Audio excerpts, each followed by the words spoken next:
Өнөөдөр бид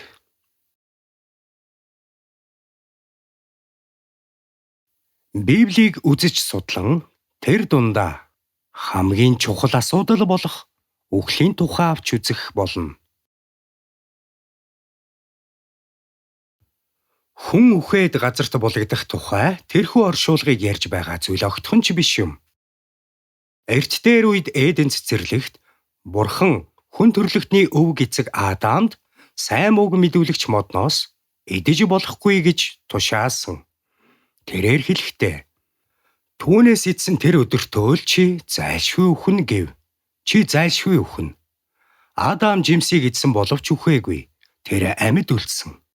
Жимс идснийхээ төлөө байцаалтанд хүртэл орж дараа нь Эден цэцэрлэгээс хөөгдсөн. Гэхдээ тэрээр урт удаан насалсны эцэст нэг л өдөр нас барсан юм. Бурхны хэлсэн зүйлс донд түүнээс идсэн тэр өдөртөө л чи зайлшгүй үхнэ гэж байсан. Гэвч урт удаан хугацаа өнгөрөхөөс нааш Адам үхэлтэй нүүр тулгараагүй. Бурхан түүнээс идсэн тэр өдөртөө л чи зайлшгүй үхнэ гэж хэлэхдээ Адамын амь тасарч сүнс нь бие мах бодио орхин одож биеийн хаягдах өдрийг урдчил зөгнөхийн тулд хэлээгүй юм. Хэрв тийм байсан бол Адам жимс идсэн өдрөө л үхэх байсан. Гэхдээ жимсийг идснээс хойш урт удаан хугацааны дараа үхсэн. Эдсэн даруйдаа бол үхээгүй. Тэр өдөртөө ч үхээгүй.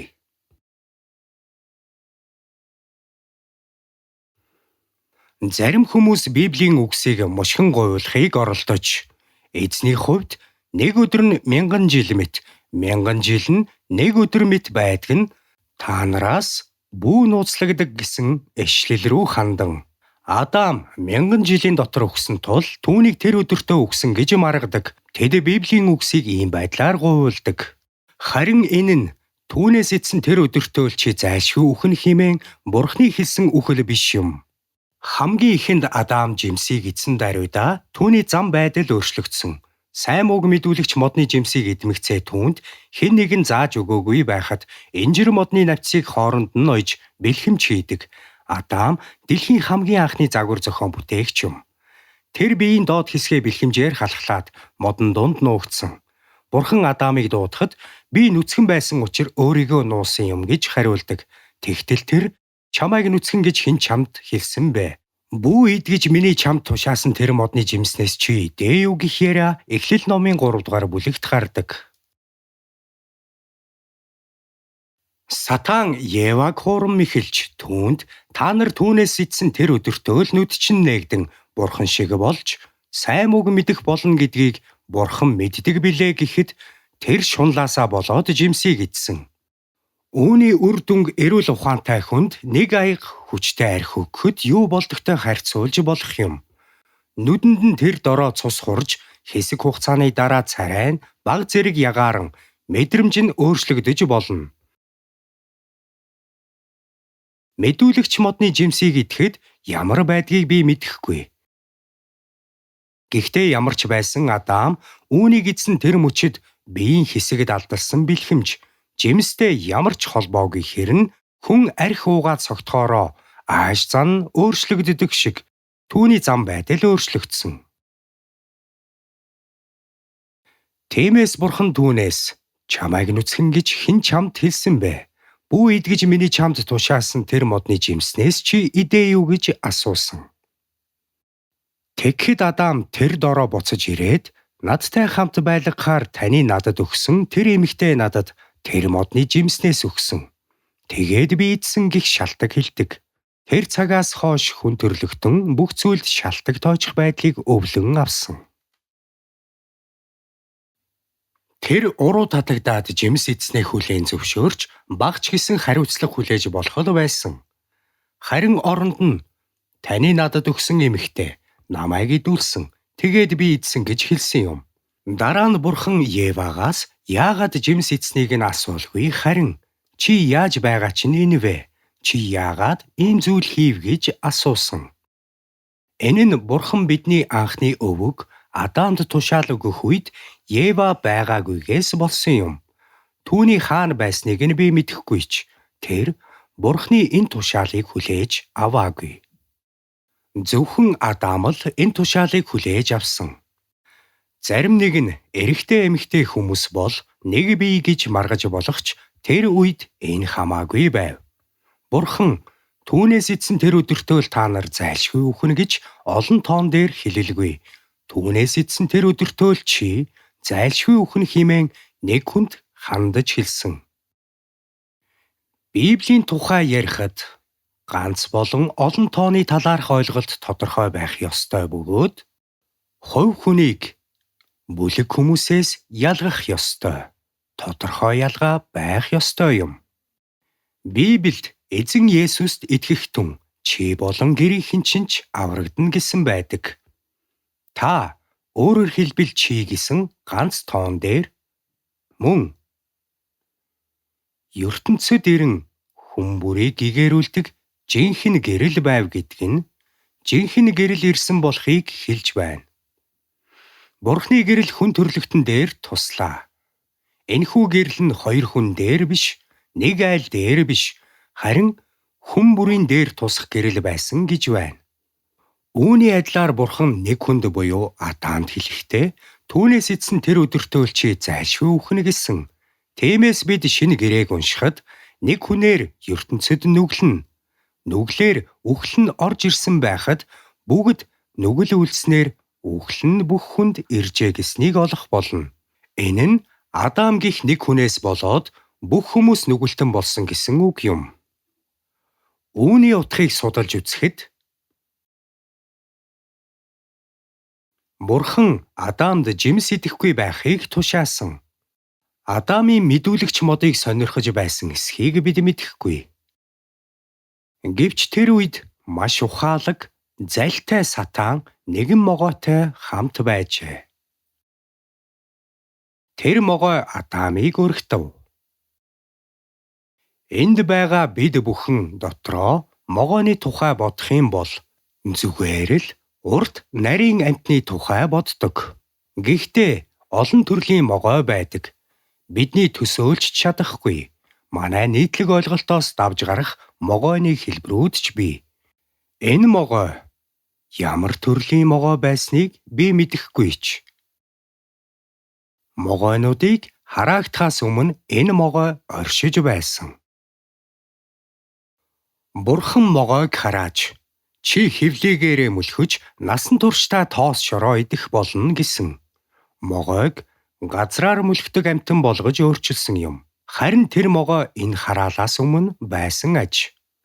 Ямар нэгэн байдлаар хүнтэй харилцаж чаддаг байсан бололтой. Могой тэр эмэгтэйд хэрв жимс идвэл Бурхан шиг болно гэж зааж өгсөн юм. Түүнийг бурхтууд шиг болно гэж түүнд хэлсэн. Сатан маш залтай байсан бөгөөд Евагаас та нарт энэ цэцэрлэгт байгаа бүх модны жимснээс эдэж болохгүй гэж Бурхан үнэхээр хэлсэн үү гэж асуужээ. Хэрв Ева арай илүү ухаантай байсан бол Сатан түүнд олон тоон дээр та нарт гэж хэлэхэд нь чи яагаад та нарт гэж хэлв? Бурхан бидэнд тушаасан юм биш. Миний нөхрөөс асуу гэж хэлэх байлаа. Хэрв тэр үүнийг хийсэн бол бүх зүйл зүгээр өнгөрөх байсан боловч тэр бид идэж болно гэж хариулаад Адамтай өөрийгөө нэгтгэж олон тоон дээр хэлсэн. Сатан түүнд та нарт энэ цэцэрлэгт байгаа бүх модны жимснээс идэж болохгүй гэж Бурхан үнэхээр хэлсэн үү гэж хэлэхэд Ева олон тоон дээрх та нар гих үгийг сонсоод бодол нь өөрчлөгдөж бид химэн олон тоон дээр хариулав.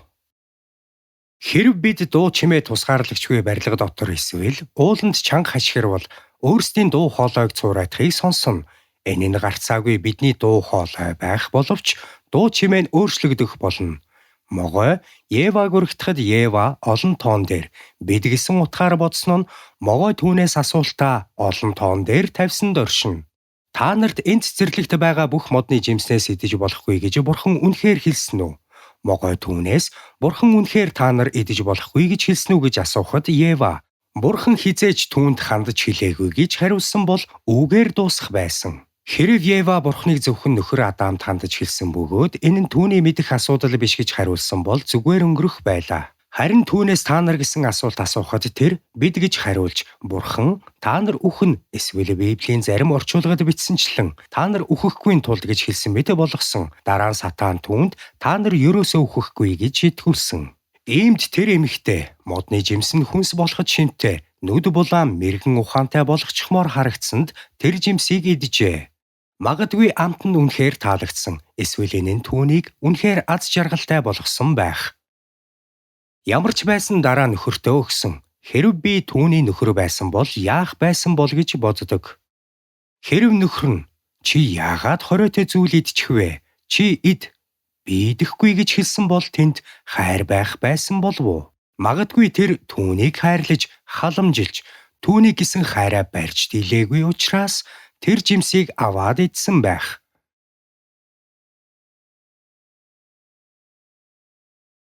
Жимс идсэн даруйд түүний мэдрэмж өөрчлөгдсөн.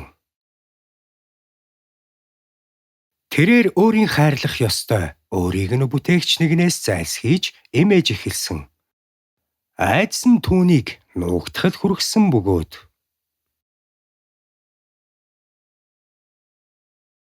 тэр үеэс хүн төрлөختөн дунд айдас эхэлсэн юм. Учир нь Адамд жимс идэхгүй байхыг ганцааранд нь тушаасан болохоор өөрийн хариуцлагаа хүлээх ёстой асуудалд орооцолдов.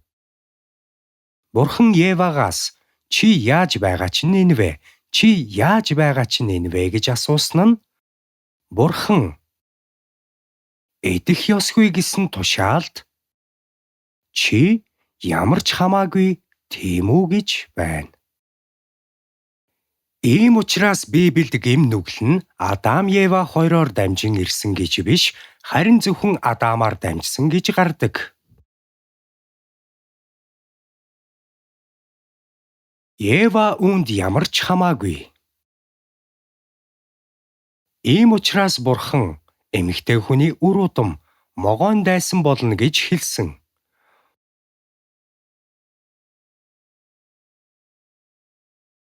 Бурхан Евагаас чи яаж байгаа чинь энэ вэ гэж асуухад тэр могой намайг мэхэлснээс болоод би идсэн гэж хариулдаг. Бурхан могойд чи насан туршдаа тоос шороо идэх болно. Тэр эмэгтэйн үр хүүхэд чиний толгойг нэцлэн гэж хэлсэн. Хэрэв бид үүнийг сайтар бодож үзвэл энэ ертөнцид эмэгтэй хүний үр удам байхгүй гэдгийг ухаарна. Эмэгтэй хүний үр удам гэж байхгүй. Есүсээс бусд нь бүгд эрэгтэй хүний үр удам. Жинхэнэ үр удам эцгээс гаралтай.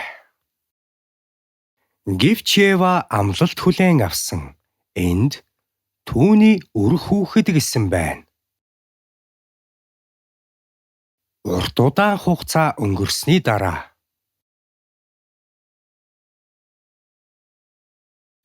Христийг мэдлэхээс 800 орчим жилийн өмнө нэгэн онгон бүсгүй хөл хүндтэй болж хүү төрүүлж түүнийгээ Эммануэль гэж нэрлэнэ. Орчуулбал Бурхан бидэнтэй хамт гэж зөвгөнсөн байдаг. Онгон бүсгүй жирэмсэн болж хүү төрүүлнэ. Есүс Мариагийн биеэс төрсөн. Тэр бол Бурхны хүү байсан юм. Адамынх биш. Эмэгтэйн үр удам болж Бурхны ариун сүнсээр мэндэлсэн Бурхны хүү байсан гэсэн үг юм. Одоо Эхлэл номын 3 дугаар бүлгийг гаргацгаая.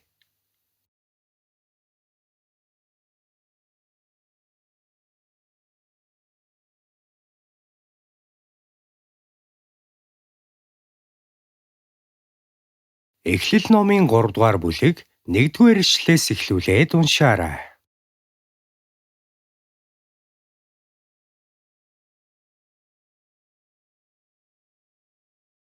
Нэгдүгээр ишлэлээс сүүлийн ишлэл хүртэл. Эзэн Бурхны бүтээсэн альва хээрийн зэрлэг амьтдын дотроос могой хамгийн илүү залтай байжээ. Тэр могой та нарт энэ цэцэрлэгт байгаа бүх модны жимснээс идэж болохгүй гэж Бурхан үнэхээр хэлсэн үү хэмээн эмэгтэйгээс асуужээ.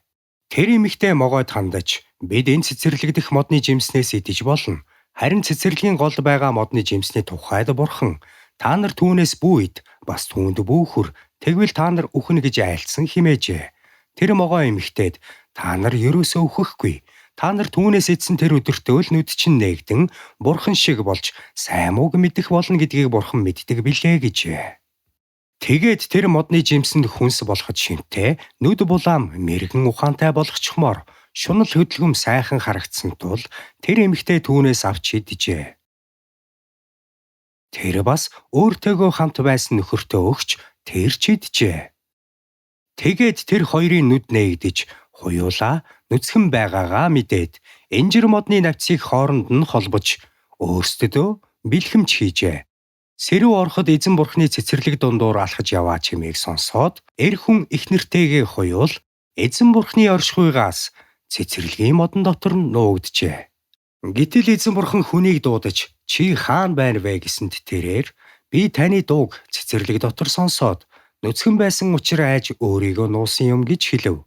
Тэгтэл тэр чамайг нүцгэн байсныг хэн чамд хэлсэн бэ? Бүү идгэж миний чамд тушаасан тэр модны жимснээс чи эзэн үү гэж асуусанд хүн. Надтай хамт байлгахаар таны надад өгсөн тэр эмэгтэй надад тэр модны жимснээс өгсөн. Тэгээд би эзэн гэж хэлв. Эзэн бурхан тэр эмэгтэйд чи яаж байгаа чинь энэ вэ гэсэн тэр эмэгтэй тэр могоо намайг мэхэлснээс болоод би эзэн гэв. Эзэн бурхан тэр могойд хандаж чи ийм хэрэг хийсэн учраас хамаг мал адгуус хийгээд хээр талын хамаг зэрлэг амьтдаас илүүгээр хараагдсан болоо. Чи хевлийгээр мөлхөж насан туршдаа тоос шороо идэх болно.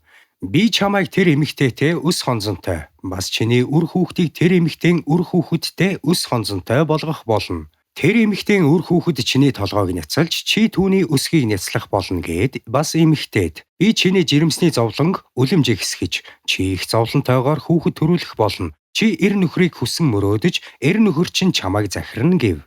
Адамд хандан чи эхнэрийнхээ үгийг сонсож бүү идгэж миний чамд тушаасан модноос идсэн учраас чамаас болж газарт хараал хөрч чи насан туршдаа зүтгэж байж ургацыг нь идэх болно. Газар чамд зангуу ба халгайг ургуулна. Чи тариалангийн талбайгаас ногоо идэх болно. Чи газар шороондоо эргэж очих хүртлээр духныхаа хөлсийг туслуулан байж хоолоо олж иднэ. Учир нь чамайг газар шорооноос авсан. Чи тоос шороотвол тоос шороондоо буцаж очих болно гэжээ.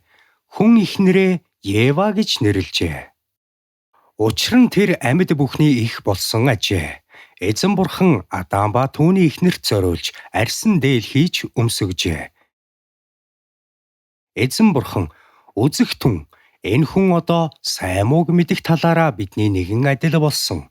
Тэр одоо гараа сунган бас амийн модны жимснээс авч идээд мөнх наслах вэ хэмээн айлджээ. Эзэн бурхан хүнийг өөрийг нь гаргаж авсан газар шороог хаглуулахаар Эден цэцэрлэгээс гарган явуулжээ.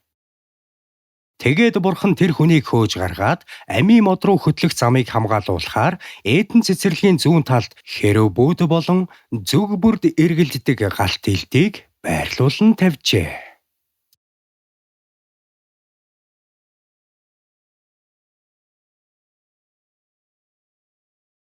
Бидний сая уншсан ишлэлүүдийг авч үзвэл Эхлэл номын энэ 3 дугаар бүлэгт хүн бүрийн үүрэг хариуцлага маш тодорхой байгааг олж харлаа.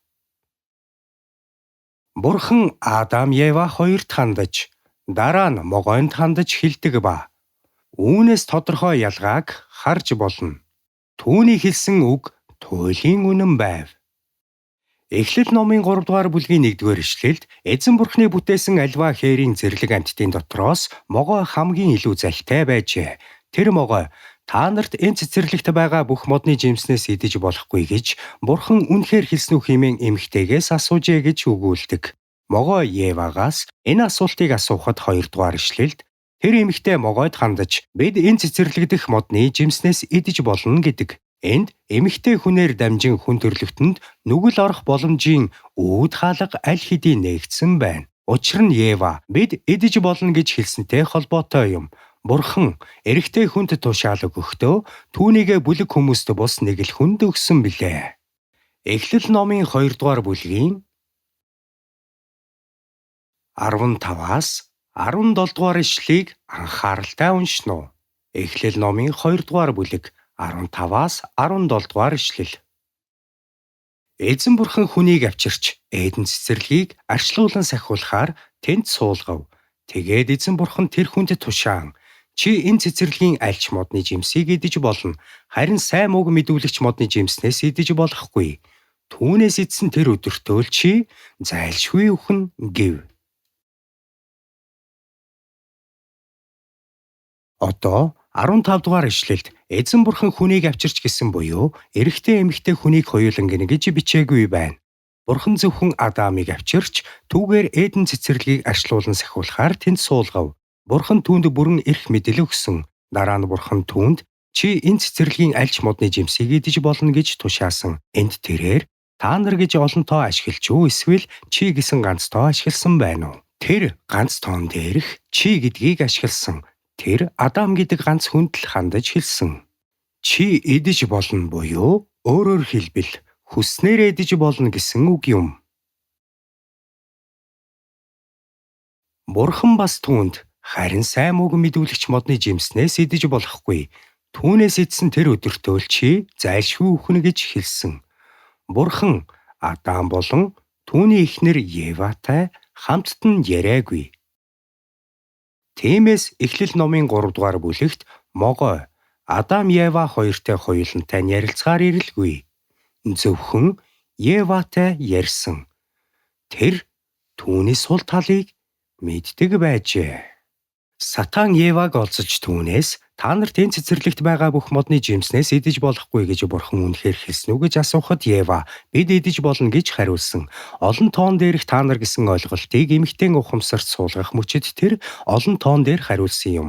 Тэрээр 2 дугаар ишлэлд хариулахдаа бид идэж болно гэсэн Эхлэл номын 3 дугаар бүлгийн 1 ба 2 дугаар ишлэл рүү эргэн орцгоё. Эзэн бурхны бүтээсэн альва хээрийн зэрлэг амьтдын дотроос могоо хамгийн илүү зайлтай байжээ. Тэр могой та нарт энэ цэцэрлэгт байгаа бүх модны жимснээс идэж болохгүй гэж бурхан үнэхээр хэлсэн үү хэмээн эмэгтэйгээс асуужээ. Тэр эмэгтэй могойд хандаж бид энэ цэцэрлэг дэх модны жимснээс идэж болно. Энд бид гэсэн ойлголт гарч ирж байна. Хувь хүний өөрийгөө хамгаалах систем эвдэрчээ. Дараагийн 3 дугаар ишлэл. Харин цэцэрлэгийн гол байгаа модны жимсний тухайд бурхан та нар түүнээс бүү ид бас түүнд бүүхүр тэгвэл та нар үхнэ гэж айлдсан. Евад сургасан могон худал үгс түүний ухамсарт сууж тушаалын үгсийг өөрчилсөн тул оронд нь түүний дотроос худал хуурмаг гарч ирэв. Тэрээр та нар түүнээс бүү ид бас түүнд бүүхүр гэсэн. Дараа нь тэр эмэгтэй тэгвэл та нар үхнэ гэж хэлв. Тэрээр чи зайлшгүй үхнэ гэсэн үгсийг мартжээ. 2 дугаар бүлгийн 17 дугаар ишлэгийг уншъя. Харин сайн мууг мэдүүлэгч модны жимснээс идэж болохгүй. Түүнээс идсэн тэр өдөртөө л бурхан чи үхнэ гэж хэлсэн үү? Эсвэл чи зайлшгүй үхнэ гэж хэлсэн байна уу? Тийм ээ, эргэлзэх зүйлгүй. Үүнийг тойрч гарах боломжгүй. Бурхан түүнээс идсэн тэр өдөртөө л чи зайлшгүй үхнэ гэсэн тушаалыг өгсөн бөгөөд тэр үүнийг Адамд хэлсэн юм. Харин түүний эхнэр Ева та нар идэж болохгүй гэж хэлэхдээ өөрийгөө багтаасан. Тэр эмэгтэй хэлэхдээ та нар түүнээс бүү ид бас түүнд бүүхүр гэв. Энэ бол түүний жимсэнд хүрэх тэмч буруу зүйл биш хэмээн бодох бодлын тусгал байв. Тэгвэл та нар үхнэ гэдэг нь боломж байгааг харуулж байгаа боловч бурхан түүнээс идсэн тэр өдөртөө л чи зайлшгүй үхнэ гэсэн. Тэгээд энэ хүмүүс жимсийг иджээ. Бурхан тэднийг хэрхэн байцаасныг харцгаая. 3 дугаар бүлгийн 10 дугаар ишлэлийг харцгаая. 3 дугаар бүлгийн 10 дугаар ишлэлд.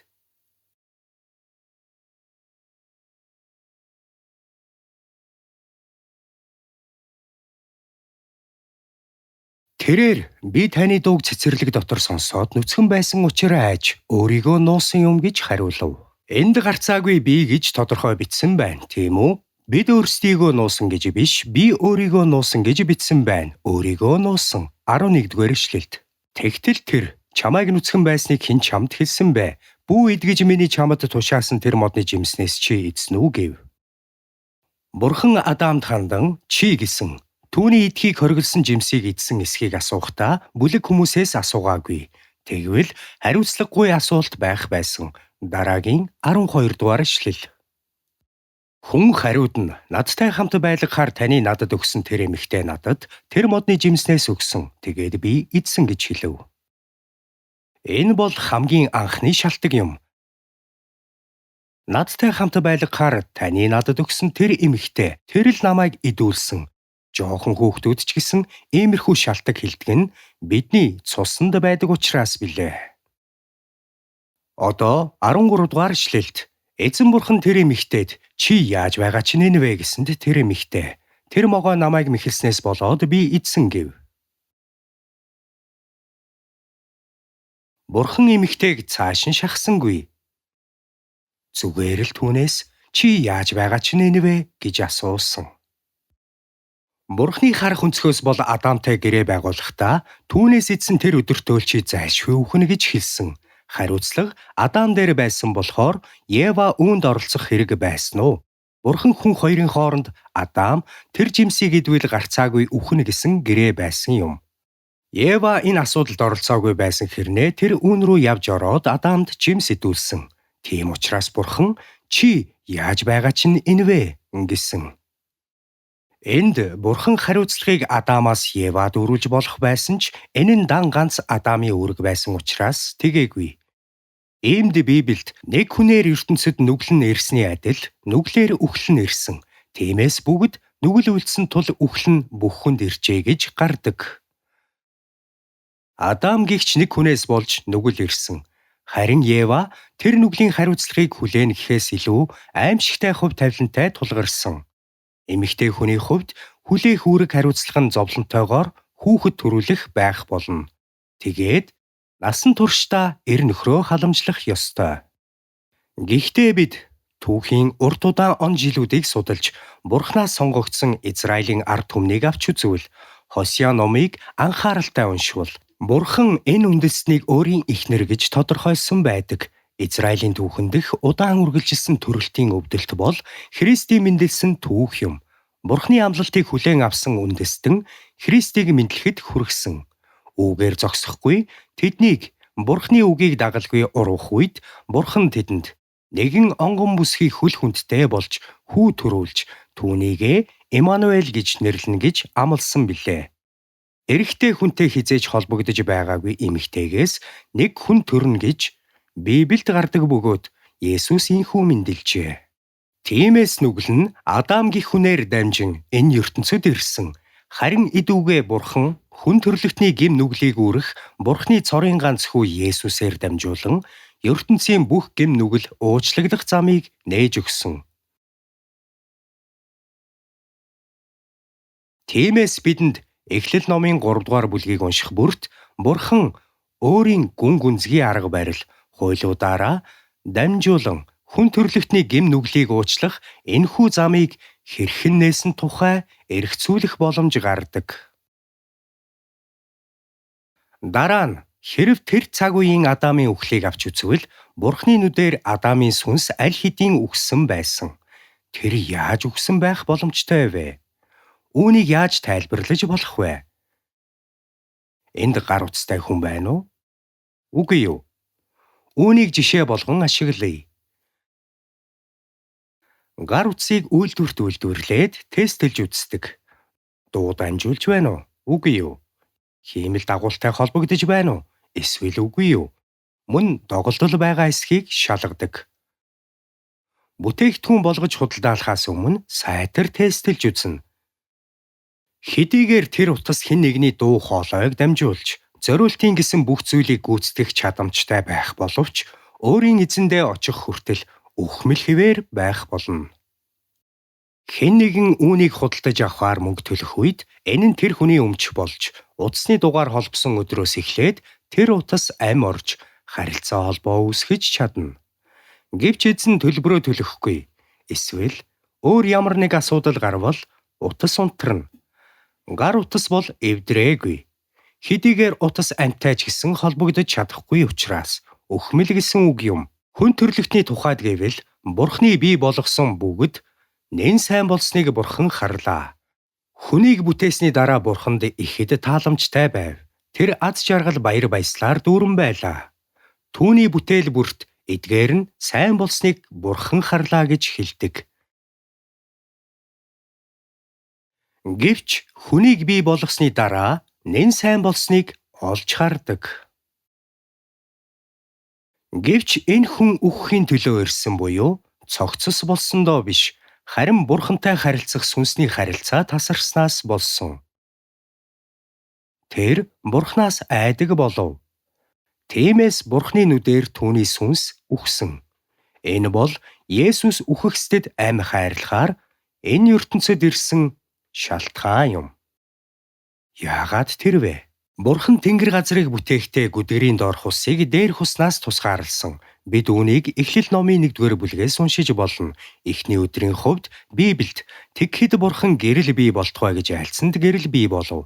Гэрэл сайн болсныг Бурхан харав гэсэн байдаг. Эхлэл номын 1-р бүлэг ингэж эхэлдэг. Эхэнд Бурхан тэнгэр ба газрыг бүтээж, газар нь хэлбэрчээгүй, хоосон төдийгүй, оёоргүй гүний гадаргуу таранхуй бүрхэж Бурханы сүнс усны мандал дээгүүр илэн хайлж байлаа. Тэгэхэд Бурхан гэрэл бий болтугай гэж айлцсанд гэрэл бий болов. Ийм үдэш болоод өглөө болсон анхны өдөр. Дараа нь сайн болсныг Бурхан харжээ гэдэг. Хоёр дахь өдөр нь Бурхан ингэж окторгуйг бий болгоод окторгуйн дээрх хуснаас окторгуйн доорх хусыг салгасанд ёсоор болов. 7 дахь өдрийг хүртэлх босод зүйлсийн хувьд Бурхан сайн болсныг харсан боловч энд яагаад 2 дахь өдрийн тухай юу ч хэлээгүй вэ? Бүр ганц ч үг алга. 7 охинтой айл байлаа гэж бодъё. Тэдний гэрт зочин ирээд ууган охинд нь хандан чиний царай гэрэлтэж байна. Яг л чинэлэг айлын ууган хүүгийн сайн эхнэр болохоор харагдаж байна гэж хэлнэ.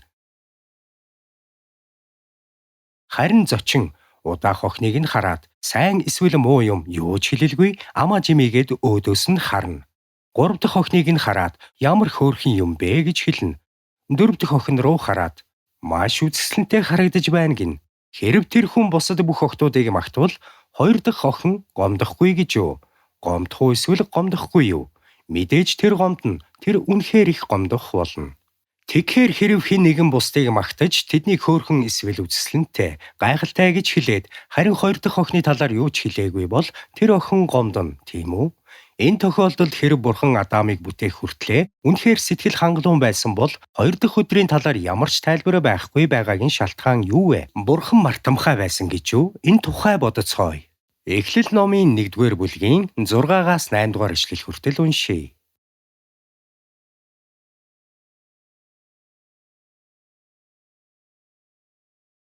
Нэгдүгээр бүлгийн 6-аас 8 дугаар ишлэл хүртэл уншийе.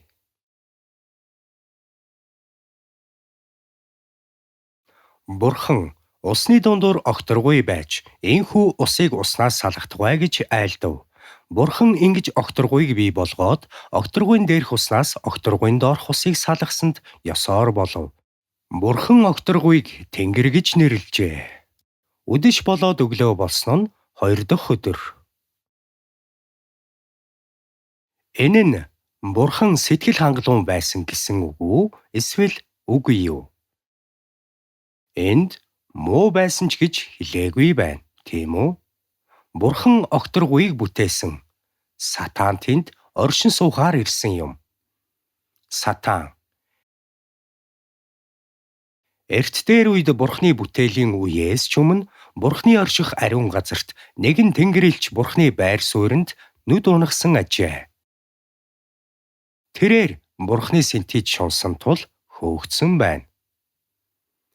Энэхүү унсан тэнгэрэлч бол Сатан юм.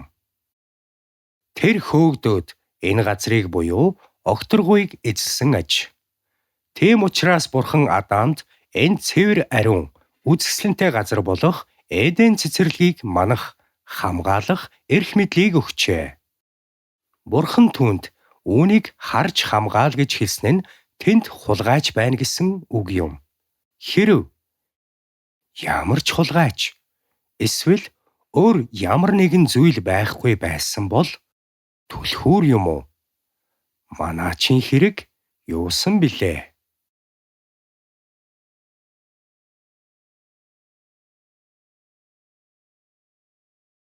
Гэвч Бурхан цэцэрлэгийг арчлан сахиулахаар Адамыг тийшээ оруулсан нь агаарын хүчний ноёрхогчийн хувьд сэрэмжтэй байх хэрэгтэй учир шалтгаан аль хэдийн байсан байна.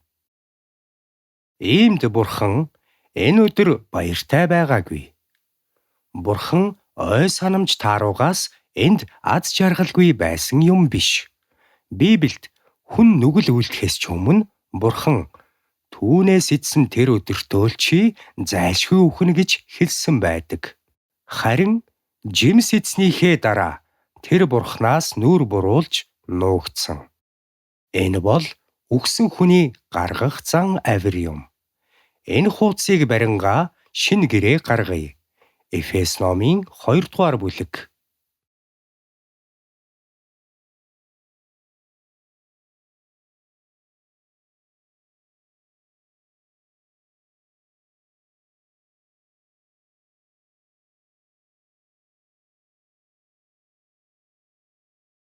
Үүнийг гаргасан бол бүгдээрээ 1-р ишлэлийг хамтдаа уншицгаая.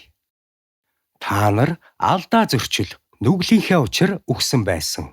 Элч Паул эдгээр үгсийг Эфесчүүдэд буюу Эфес дэх Христэд итгэгчдэд өөрөөр хэлбэл Есүст итгэдэг хүмүүст бичсэн загталдаа дурджээ. Та нар алдаа зөрчил, нүглийнхээ учир үхсэн байсан боловч амь оруулсан. Эфесийн чуулган бол худалч хүмүүсийн цуглаан байсангүй. Тэд хариулт хэлээгүй бөгөөд биднийг амь оруулсан гэж юу гэсэн үг вэ? Бид хизээ үхсэн юм бэ гэж асуугаагүй. Тэд амьсгалж, ярьж, хөдөлж байсан хэдий ч тэдний сүнсэн бие Бурхны нүдээр бол үхсэн байлаа. Өмнө нь бидний бодож байсан шиг гар утас ажиллагаатай, бүрэн бүтэн байж болох боловч зөвшөөрөл авахгүй л бол ашиглах боломжгүй өхмөл юм. Магадгүй машины хувьд ч мөн адил. Хэрэв автомашины дугаарыг тайлаад авчихвал цагдаа үүнийг ашиглах боломжгүй гэж үзсэн машин мөн чанартаа өхмөл болно гэсэн үг. Гэвч энэ нь машин явах боломжгүй гэсэн үг биш. Ямар ч машин, нисэх онгоц, эсвэл тээврийн хэрэгслийн хувьд адилхан машин бүртгүүлж зөвшөөрөл авсан тохиолдолд ашиглах боломжтой. Хүмүүсийн хувьд бас эцэг эхийнхээ цусаар дамжин энэ ертөнцөд мэндэлдэг. Ингэж хүн эхийн хөвлийгээс төрөөд энэ ертөнцөд амьтай болж амьсгалдаг. Гэсэн ч Бурхны нүдэнд тэд гэм нүгэл үлдээд үхсэн хүмүүс байх болно. Амьсгалж, ярьж, бусад бүх зүйлийг хийлээж тэд бол үхмэл. Энэ шалтгааны улмаас Есүс энэ ертөнцөд ирсэн билээ. Юудэчүүд хуулийг сахиж Христийг хүлээж байсан бөгөөд тэд Бурханд итгэдэг байсан ч хараахан шин төрөлт аваагийн улмаас өөрөөр хэлбэл тэд шинээр дахин төрөөгүй байсан тул Бурхны нүдээр бол үхсэн байв. Нэгэн өдөр еврей түшимдүүдийн дундаас Никодем гэгчээр Есүсийг хайж ирэв. Тэгээд түүнд таны хийж буй ажил, үйлдэж буй тэмдгүүдийг хараад таныг Бурханаас ирсэн багш гэдгийг бид мэднэ гэж хэлв. Есүс хариуд нь хэн дээрээс эс төрнө, тэр Бурхны хаанчлыг үзэж үл чадна гэв. Хэн ус болон сүнснээс эс төрнө, тэр Бурхны хаанчлалд орж үл чадна. Эдгээр үгс нь Адамын цусаар дамжин өглөгдөх амьтай байхад хангалтгүй гэдгийг хэлж байна. Сүнс хизээ нэгэн цагт дахин төрөх ёстой ба үүнийг өөрчлөх ёстой. Ийм нэг магтан дуу байдаг. Ерөөлтэйе баталгаа, Есүс бол минийх. Түүний сүнснээс төрж, түүний цусаар угаагдсан. Төгс хүлцэл бүгд нойрсоцгоон. Би аврагч дотроо аз жаргалтай бөгөөд адислагдсан. Энэ бол миний түүх. Энэ бол миний дуу. Аврагчийгаа өдөржин магтан дуулна. Энэ бол миний түүх. Энэ бол миний дуу. Аврагчийгаа өдөржин магтан дуулна. Энэ бол гэрчлэл, тийм биз? Хүн ингэж өөрчлөгдсөн байна, тийм үү? Ингэж дахин төрөх тодорхой туршлага байдаг хэдий ч хэрэв бид болгоомжтой байхгүй бол Есүсийн өмнө зөвхөн өөрсдийн амьдралаар амьдрах шашны хичээл зүтгэлийн хамт зогсвол бид Никодемтэй ижил байр суурьнд байна гэсэн үг. Тиймээс бид Есүсийн Бурханд итгэдэг, хуулийг сахин биелүүлэхийн төлөө хичээнгүй байсан шүтлэгтэй олон хүмүүст хандан хэлсэн үгийг нь уншиж байна.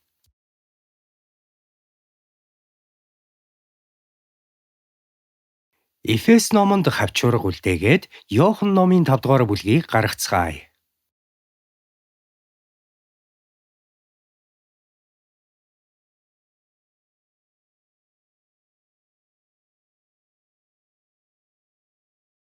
Иохан номын 5 дугаар бүлгийг гаргацгаая. Иохан номын 5 дугаар бүлгийн 25-аас 29-р ишлэлүүд.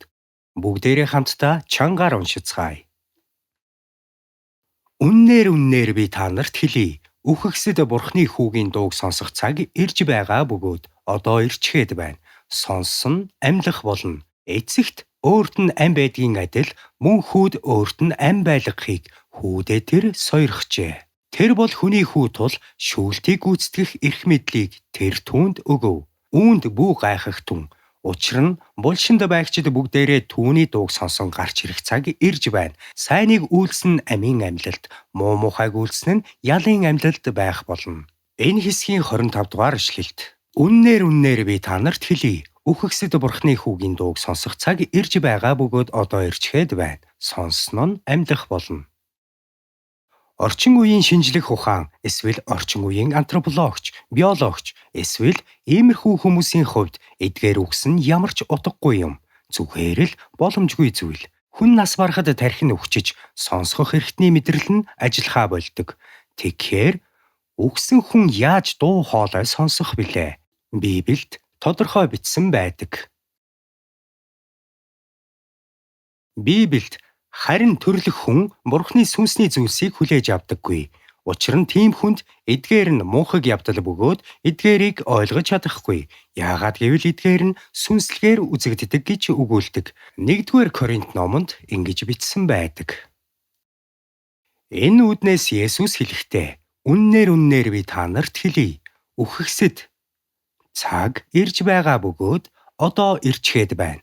Бурхны мэлмид Адам дотор үрд үхсэн хүмүүс Бурхны хүүгийн дууг сонсох болно. Хүмүүс үхэгсдийн сонсох эрхтний мэдрэл нь өгчсөн учраас сонсож чадахгүй гэж хэлж болох ч Есүс энэ тухай яриаггүй юм. Хүмүүс аль хэдийн дуу чимээ сонсож, ялгаж таньж чаддаг байсан ч Есүс тэднийг Бурхны дуу хоолойг сонсгож, тэдний сүнсэн бие сэрэх болно хэмээн амлаж байв. Үхэгсэд Бурхны хүүгийн дууг сонсох цаг ирж байгаа бөгөөд одоо ирчгээд байна. Сонссон нь амьлах болно. Хүмүүс Бурхны үгийг сонсож байхдаа зарим нь ихэд талархаж магадгүй юм. Та бүхэн их эзний дуу хоолойг Библийн үгсээр дамжуулан сонсож байгаа гэдгээ ухамсарлана. Тэгээд нэг л өдөр таны асуудал шийдэгдэж, үзэл бодолд нь өөрчлөлт орсон байх болно. Та маш их талархна. Яагаад тэрвэ? Учир нь зүрх сэтгэлдээ Бурхны дуу хоолойг сонссон болохоор тэр юм. Би аврагчийг загалмайгаа аваад даг, намайг даг гэж дуудахыг сонсож байна. Та өөрчлөгдсөн. Яагаад? Учир нь Бурхны үг таны ухамсарт бичигдснээс болдог. Энэ хэсэгт ингэж гардаг. Үхэгсэд Бурхны хүүгийн дууг сонсох цаг ирж байгаа бөгөөд одоо ирчгээд байна. Сонссон нь амьлах болно. Эцэгт өөрт нь ам байдгийн адил мөн хүүд өөрт нь ам байлгахыг хүүдээ тэр сойрхжээ. Тэр бол хүний хүү тул шүүлтийг гүйцэтгэх эрх мэдлийг тэр түүнд өгөв. Энэ бол шүүгч Есүсийн үгс юм. Хэрэв бид Иохан номын 5 дугаар бүлгийг уншвал Есүсийн юу гэж хэлснийг ойлгох болно. Та нар судруудыг судалдаг. Учир нь тэдгээрийн дотор мөнх ам бий гэж та нар боддог. Тэдгээр нь намайг гэрчилдэг билээ. Та нар Есүсээр дамжуулан мөнх амийг хүлээн авдаг. Мөнх амийн амлалт гэдэг нь Адамыг сайн мууг мэдүүлэгч модны жимсийг идэх үед орхигдож, арилсан зүйлийг бид хүлээн авч чадна гэсэн амлалт юм.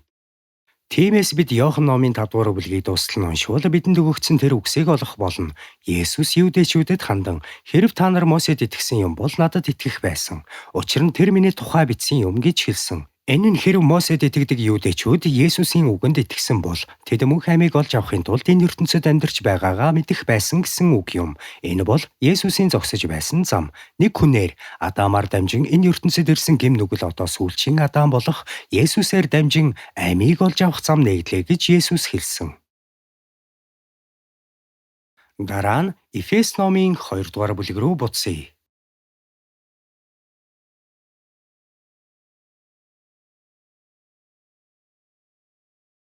Эфес номын 2 дугаар бүлэг.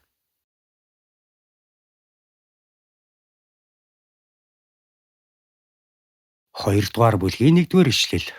Та нар алдаа зөрчил нүглийнхээ учир үхсэн байсан агаад.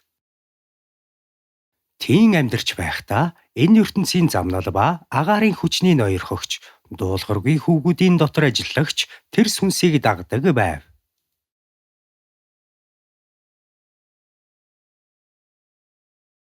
Энэ ишлэлд тийм амьдарч байх та гэдэг нь та нарыг амь орхосоо өмнө алдаа зөрчил нүглийнхээ учир үхсэн байсан үеийг хэлж байна. Дараа нь та нарын сүнс Бурхны үгийг анхудаа сонсож ухаарсан. Гэм нүгэлд удаан хугацаагаар живж хязгаарыг давж будагдсан байсан биднийг Есүсийн агуу хайр цэвэр болгосон. Одоо бид Бурхны хүүхдүүд, харин гавьяагаараа бус, харин биднийг аврахаар ирсэн хайрыг аврах замаар. Ингэж итгэлтэй болохоос өмнө та нар онлын хувьд итгэлээр дамжуулан Бурхны хүүхэд болсон гэдгээ мэдэж болох байсан. Гэвч та нарыг үгсэн байхаагаад амь оруулахаас өмнө тэр үед дахин төрхөөс өмнө та нар махан бие дотроо амьдарч алдаа зөрчил нүглийнхээ учир үгсэн байдалтай. Тийм амьдарч байхдаа энэ ертөнцийн замналыг дагдаг байв. Бид энэ ертөнцид л санаа зовндог байсан. Бидний ярьж байсан бүх зүйл цаг агаар аялах газрууд, танай гэр бүлийнхэн сайн уу? Танай охтууд хэрв байндаа болон амралтаа яаж өнгөрүүлсэн бэ гэх мэт асуултууд бүгд энэ ертөнцийн санаа зовоосон асуудлууд юм. Та нарт байгаа бүх зүйл нь энэ байсан ч тодорхой мөчөөс эхлээд өөрчлөгдсөн. Та нар Бурхны үгийг хоол хүнс гэж бодон Бурхны үгэнд ойртож Бурхны ярьж өгсөн мөнхийн хаан тулсад итгэдэг болсон. Ийм хүн болж өөрчлөгдсөн. Чи энэ ертөнцийн болон агаарын хаан тулсын захирагчийн замыг дагаж амьдарч байсан. Тийм амьдарч байхдаа энэ ертөнцийн замнал ба агаарын хүчний ноёрхогчийг дагдаг байв. Бурхан огторгүйг бий болгосныхаа дараа таалагдаагүй шалтгаан. Бурхан Аданд жимс идсэн тэр өдөр нь үхэх нь гарцаагүй гэж хэлсэн шалтгаан. Бурхан түүнд цэцэрлэгийг арчлан сахих ёстой гэж хэлсний учир нь уурам мэхлэгч тэнд байснаас болсон аж. Учир нь агаарын хүчний ноёрхогч хүний бодол санааг, хүн бүрийн бодлыг эзэмддэг байв. Хэн нэгэн чи өмнө нь чөтгөр харж байсан уу гэж асууж магадгүй. Үгүй, огт харж байгаагүй. Чи салхи харж чадах уу? Үгүй, чадахгүй. Хүйтэн жаврагч бас нүдээр харж болдоггүй. Гэхдээ салхины ард үлдэх ул мөрийг харж болно. Угаасан зүйлийг хатаахаар үлгөхөд салхи түүнийг хийсгэж одуулна. Хашаад авч хийсээд хөршайлын дээвэр дээр үлгөгдөнө. Буцааж авъя гэвэл хөршайл руугаа ороод сайн байна уу гэж мэдлээд төвөгтэй үйл явцыг даван туулах хэрэг гарна. Хэдийгээр та нүдээр харж чадахгүй ч энэ бүхний шалтгаан нь салхи байсан. Хүйтэн жавар харагдахгүй хэрнэ хүйтэнд хөлдсөн зүйлийг хайлуулах ёстой болдог. Та нар үл үзэгдэх зүйлсийн ул мөрийг харах боломжтой. Та сатаныг харж чадахгүй. Гэвч энэ ертөнцид маш олон хүн зовж шаналж, үхэж, дайндэгдэж байна. Маш олон хүн үхсэн. Үүний үр дүнд дэлхийн 1, 2 дугаар дайн гарсан.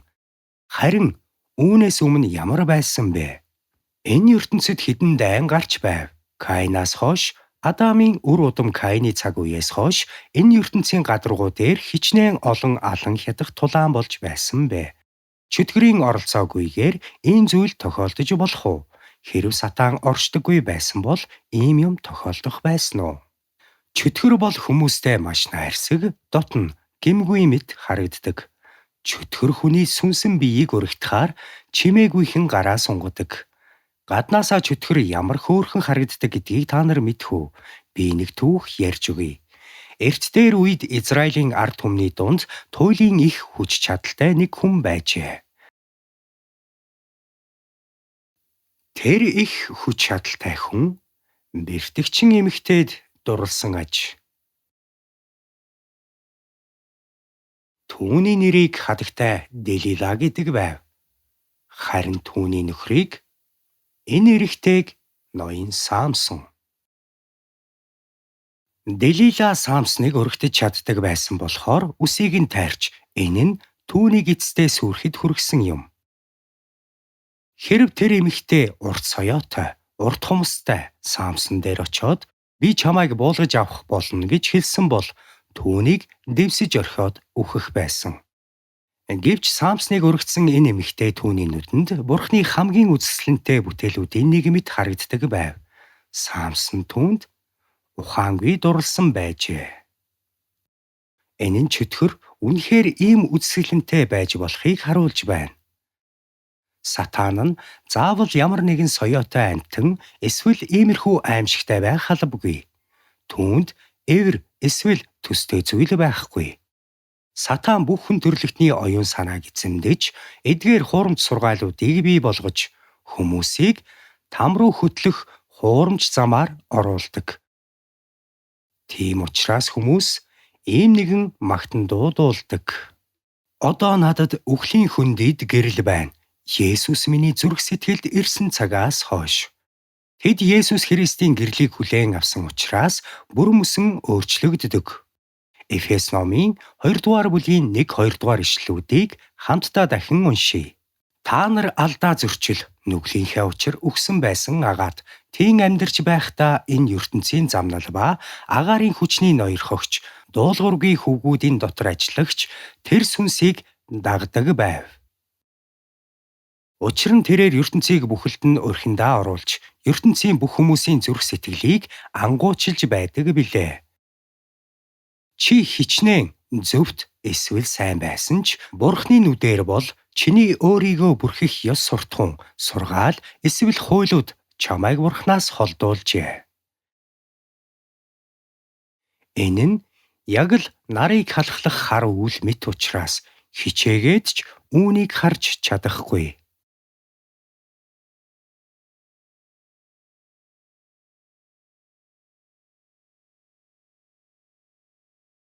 Бүх хүмүүсийг сатаанд олзлогдчихоор Бурхан биднийг чөлөөлөхийн тулд ариун сүнсийг энэ ертөнц рүү илгээсэн. Тиймээс энд дуулуургүй хүүгүүдийн дотор ажиллагч тэр сүнсийг дагдаг байв гэсэн байна. Энэ сатан бүх хүмүүсийн дотор оршдог. Энд хэн нэгэн сайн эсвэл зөвхт байлаач хүний төвчээрт хязгааргүй. Тийм учраас нөхцөл байдалд амжирвал хинч байсан дэлбэрч хүний дотроос уур хилэн догшин авир гарч ирдэг. Бүр асуудал үүсгэж болзошгүй. Та нарын өөрийн биш нэгэн хүч оршдог бөгөөд бүх хүмүүс амьдралынхаа туршид үүнтэй холбогдсон байдаг.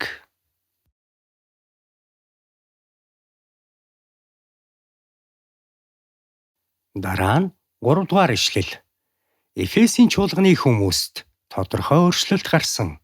Элч нарын үйлс номноос бид Элч Паулын та нар итгэхдээ ариун сүнсийг хүлээн авсан уу гэхэд тэд түүнд үгүй, ариун сүнс байдгийг бид ер сонсоогүй юм байна гэж асууж байгаа талаар уншдаг. Тийм гэж үү? Хэрв тийм бол Элч тэдэнд дахин нэг удаа зааж, харин тэд ариун сүнс бууж ирснийг олж мэджээ. Эфес хотод иймэрхүү хүмүүс байдаг байлаа. Мөн өөрсдийн ном, бусад зүйлсээ авчран овоолж шатаасан хүмүүс ч байв. Тэдэнд зарчимч байх боломж олгосон. Дараа нь Эфес хотод олон хүн Артемис нь агуу билээ гэж Бурханыхаа нэрийг дуудаж, ээлч нарыг эсэргүүцсэн зарим юудэчүүд гинэт гарч ирээд хачирхалтай зүйлсийг номложээ. Бурханы үгийг тэдэнд бас тунхагласан байв. Ингээд Эфес хотын олон хүмүүс тодорхой өөрчлөлтийг харсан юм. Ийм учраас Илч Паул энэхүү загтлыг Эфесийн чуулганы итгэгчдэд илгээжээ. Тэдний дунд бид ч бас бүгдээрээ урд нь мах бод болон оюун бодлын хүслүүдэд өөгшүүлэн мах бодийнхоо хүсэл тачаалуудаар амьдарч байв. Мөн төрлөх байдлаараа бусдын адил уур хилэнгэнд хүртэх хүүхдүүд байсан. Тэр хэлэхдээ бид хараахан итгэж амжаагүй ертөнцийн хүмүүс байсан. Бид Бурхныг мэддэггүй хүмүүс байсан. Бид ингэж амьдраагүй гэж үгэв. Тэдний дунд бид ч бас бүгдээрээ урд нь амьдарч байв. Илч Паул юудэ хүн бөгөөд Бурханд итгэдэг байсан. Энэ сайн мэдээг Эфесийн чуулганд номлосон хүний хувьд тэрээр хэлэхдээ та нар алдаа зөрчил нүглийнхээ учир өгсөн байсан агаад тэн амьдарч байхдаа энэ ертөнцийн замнал ба агаарын хүчний ноёр хогч, дуулуургүй хүүгүүдийн дотор ажиллагч тэр сүнсийг дагдаг байв гэсэн. Тэр хэлэхдээ та нар тэр сүнсийг дагдаг байв гэсэн байна. Харин Тэдний дунд бид ч бас бүгдээрээ урд нь амьдарч байв гэснэ нь тэрээр Есүст итгэгч сайн мэдээг түгээдэг элч еврей хүний байр сууриас ярьсан юм. Тэр өөрийгөө болон тэднийг адилхан байсан гэж хэлсэн. Тэдний дунд бид ч бас бүгдээрээ урд нь мах бод болон оюун бодлын хүслүүдээ өгшүүлэн мах бодийнхоо хүсэл тачаалуудаар амьдарч байв. Мөн төрлөх байдлаараа бусдын адил уур хилэнгэнд хүртэх хүүхдүүд байсан. Энэ нь Бурхны нүдээр бид Есүст итгэдэггүй хүмүүс шиг төрөлхийн Адамын үр удам байсан гэж байна. Энд төрлөх байдлаараа уур хилэнгэнд хүртэх гэсэн байна. Энэ нь өнгөрсөнд болсон зүйл. Дараа нь 4-р ишлэлт. Биднийг хайрлсан агуу хайраараа өршөөлөөр баян бурхан маань алдаа зөрчил дотроо өгсөн биднийг Христтэй хамт амьд болгосон юм. Та нар нэгүслэр аврагдсан билээ.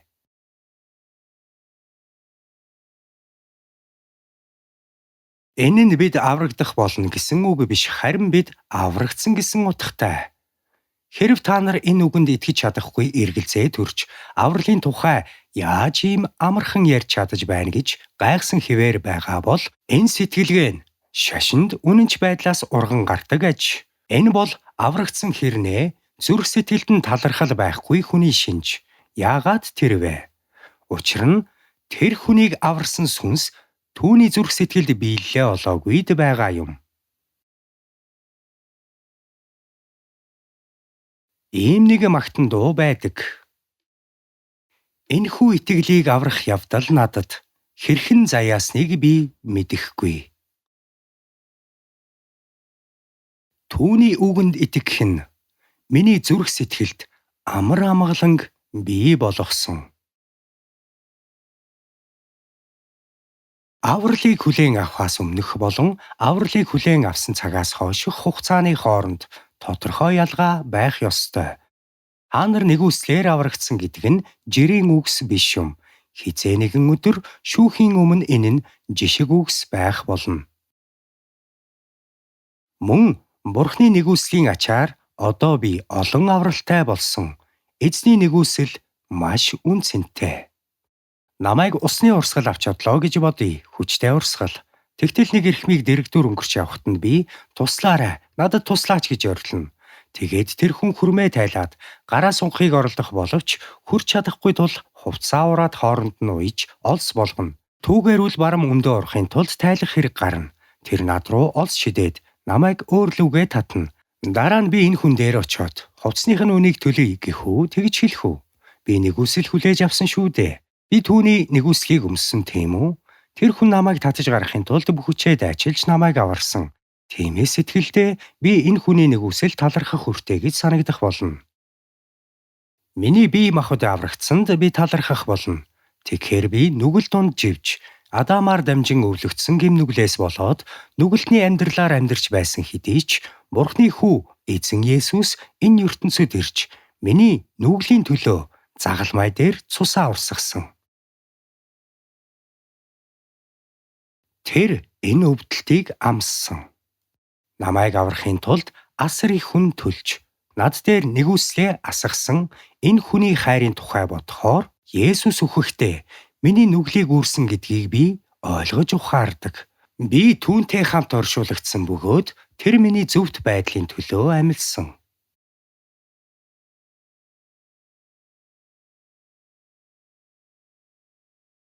Алдаа зөрчил дотроо үхсэн биднийг Христтэй хамт амьд болгосон юм. Та нар нэгүслэр аврагдсан билээ. Есүс дотор биднийг түүгээр амьлуулж, түүнтэй хамт Тэнгэрлэг орших үед суулгасан. 6-р ишлэлийн тухайд гэвэл энэ ертөнцид амьдарч байгаа бид би Христтэй хамт цовдлогдсон гэх үгсийн талаар бодож болно. Есүсийн үхлийг нухацтай авч үзэхээр Бурхан миний нүглийг хүүдээ тохоод миний төлөө түүнийг шүүлтэнд оруулсан гэдгийг ухаардаг. Энэ хэсгийг хавчуулж үлдээгээд Галаат номын 2-р бүлгийг түр гаргацгаая. Энэ нь Эфесчүүдэд бичсэн захидлын урд байрлал нь.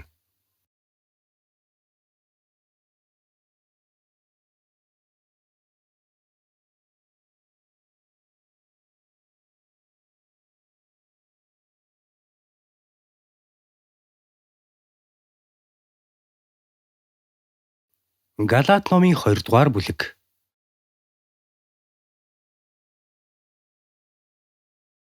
Арван 16 дугаар ишлээс эхлээд уншийе. Гэлээч бид альва хүн хуулийн үлсээр бус харин Христ Есүст итгэх итгэлээр зөвтгөгддгийг мэднэ.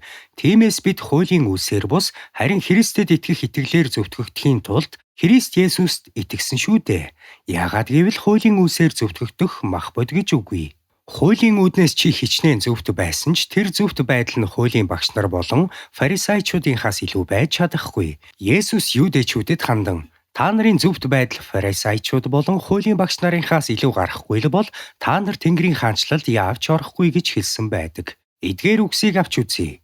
Еврейчүүд 7 хоногт 2 удаа мацаг барьж орлогынхоо 11-ийг өргөдөг бөгөөд хуультай холбоотой бүх зүйлийг дагахын тулд маш их хүчин чармайлт гаргадаг. Бид ийм амьдралаар амьдрсан уу? Үгүй. Ингэж амьдрч чадаагүй. Хуулиар зөвтгөгдөх гэж оролддог махан бие бүтлгүйтэх болно гэж Библиэд гардаг. Энэ ишлүүдээс бид Паул өөрийгөө хуулийн хүрээнд гин зэмгүй гэж үзсэн боловч хуулийн гэрэлд өөрийгөө хараад нүгэлтэн гэдгээ олж харсан. 1-р Тимот номонд Паул нүгэлтнүүдийн эхнийх нь би байна гэж хэлсэн байдаг. Паул өөрөөсөө хойших үеийнхэнд итгэж найдах хүмүүст үлгэр жишээ болохын тулд Бурхан түүнд энэ нэгүслийг өгсөн гэж гэрчилсэн юм. Одоо бүгдээрээ хамтдаа 20 дугаар ишлэлийг уншицгаая. Би Христтэй хамт цовдлогдсон. Амьд байгаа нь би биш, харин миний дотор Христ амьд байна. Эдүгээ би махан биедээ амьд байгаа нь намайг хайрлаж, миний төлөө өөрийгөө тушаасан Бурхны хүүд итгэх итгэлээр амьдарч буй хэрэг юм.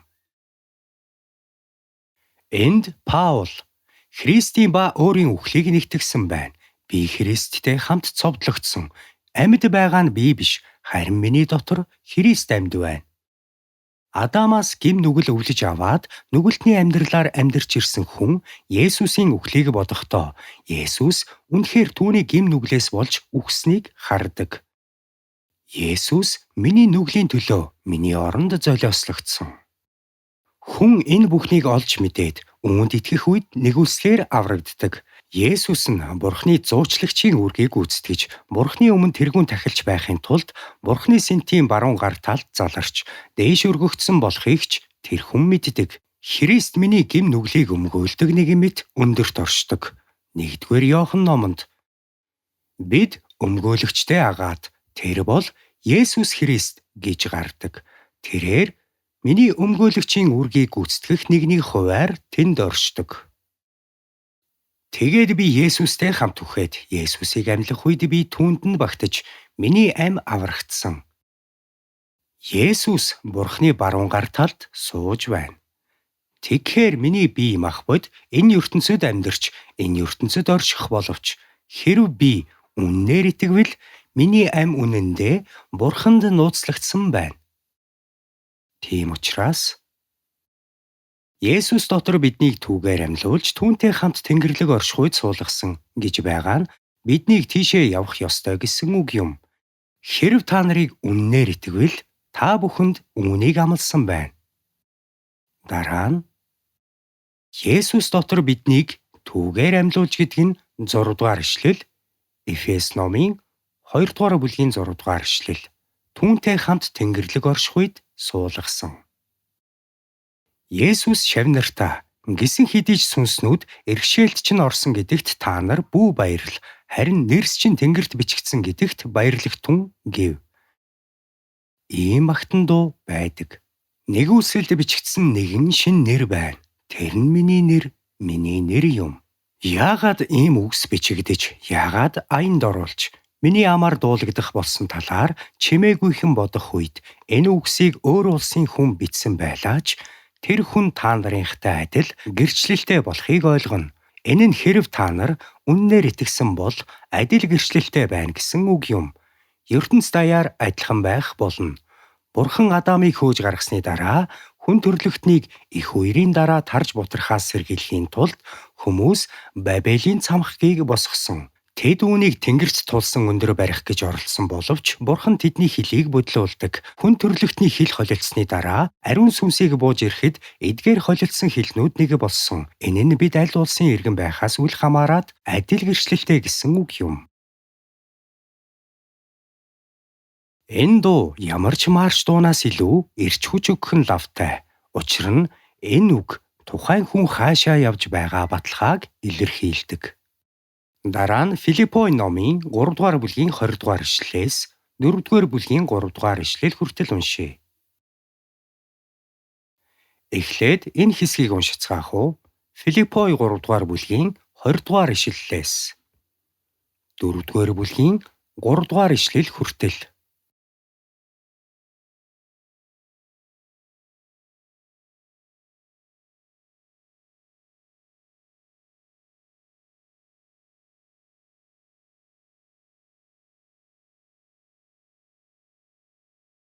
Харин бидний иргэний харьяал нь тэнгэрт байгаа бөгөөд тэндээс бид аврагч эзэн Есүс Христийг хүлээж байна.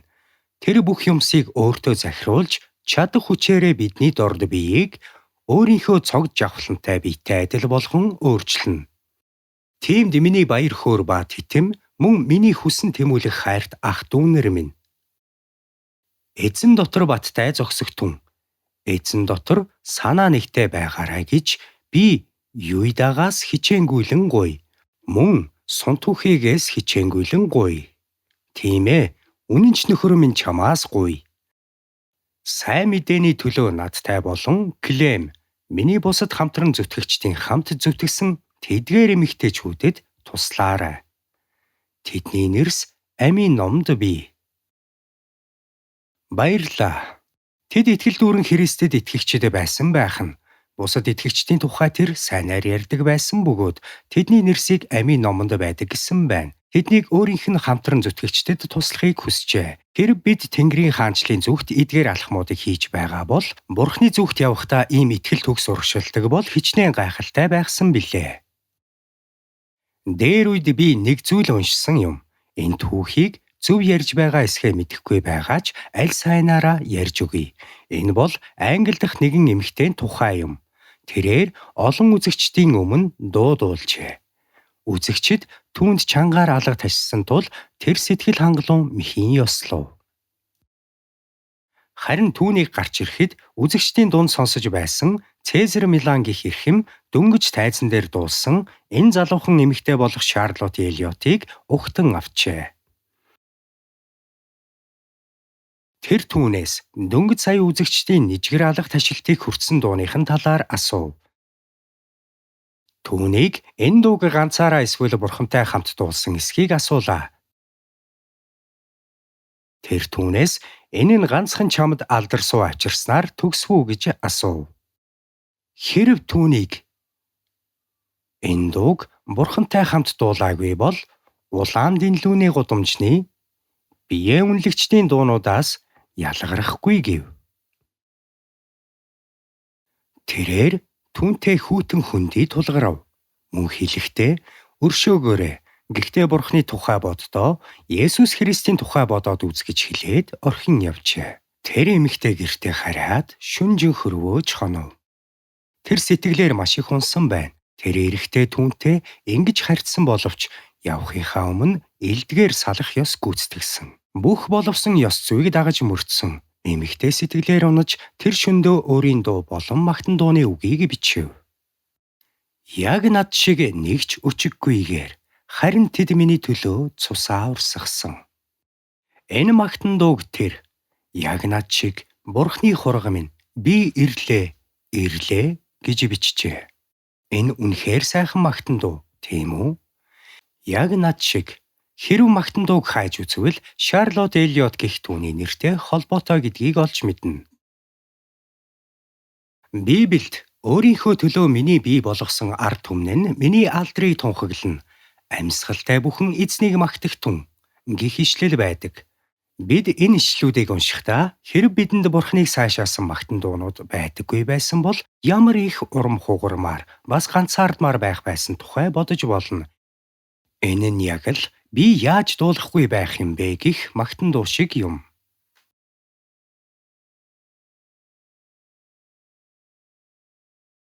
Библийн бүх үгс болон амлалтууд үнэхээр бодиттой. Тэгээд бид Бурхны бодит байдалд орохын тулд өөрчлөгдөх өдөр ирэх бөгөөд тэр нь үнэхээр үнэн байсан гэдгийг бид ойлгох болно. Бурхан намайг гим нүглээс авраа зогсохгүй, Библи гардаг шиг тиймд бид хэрэгцээтэй цагт туслах нэгүслийг олон нэгүслийн хаан ширээнд итгэлтэйгээр ойртон очицгоё гих амьдралаар бид амьдардаг. Энэ нь Бурхан өөрөө амьд оршдог бөгөөд түүний хүсэл бидэнтэй хамт байна гэсэн үг юм. Хүмүүс үүнийг мэддэггүй. Библиэд мөн үхэгсдээс Есүсийг амьлуулсан нэгний сүнс та нарын дотор оршвоос Христ Есүсийг үхэгсдээс амьлуулсан тэр та нарын дотор оршдог өөрийн сүнсээр дамжуулан үхлийн биест чинь ам өгнө гэсэн ариун амлалт байдаг. Бид хизээ нэгэн цагт Бурханы өмнө зогсохдоо өөрчлөгдөн гэдэг нь үнэн. Гэхдээ биднийг энэ ертөнцид байгаа цагт энэ ертөнцийн хамгийн хүнд хэцүү зовлонтой үед ч Бурхан бидэнтэй хамт хүнийг бүртээ хамт байдаг. Иймд энэ ертөнцид аз жаргалын хэм хэмжээ байх боловч Есүс Христийг миний амьдралд хэрхэн надтай хамт байдаг мөн Библи нь Бурхан өөрөө надад өгсөн үг юм гэдгийг бодох төдийд жинхэнэ аз жаргал өөр хаанч байх боломжгүй гэдгийг би ойлгодог. Одооноос ингэж амьдрахыг хичээцгээе. Библийн үгэнд ойр байцгаая. Энэ ертөнцид үүнээс илүү сайхан зүйл гэж үгүй.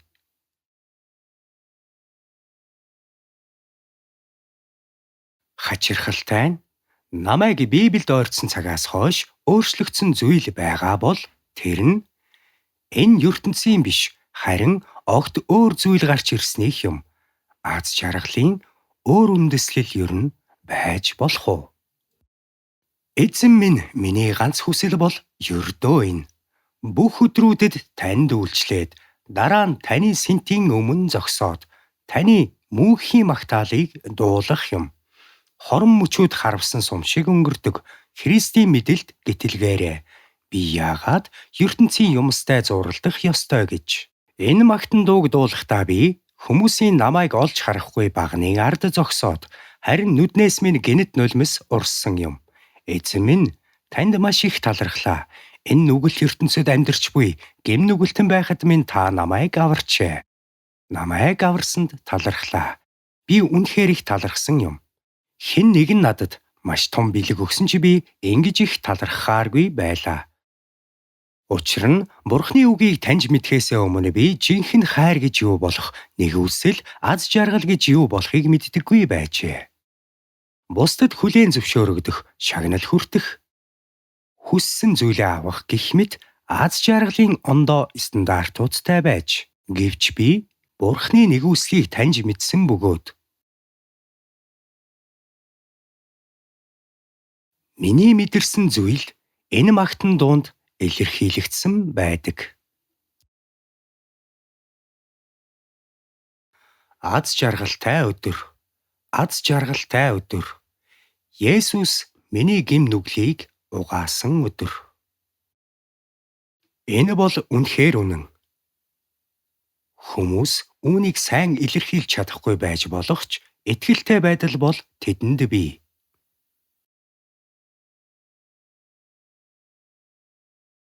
Ийм нэг магтан дуу байдаг. Миний үүрсэн ачаа Галилийн үл таних хүний хөл доор унсан. Тэгээд би түүнийг үрд хайрлаж чадхаа мэдэрсэн.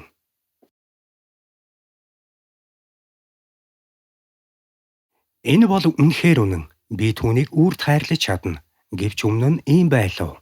Би яг л гэрэлгүй түнэр харанхуй зааланд танхим дотор зогсоод бусадтай мөргөлдөж хөл дээр нь гიშгчээд уучлаарай гэж хэлж байгаа мэт санагдсан.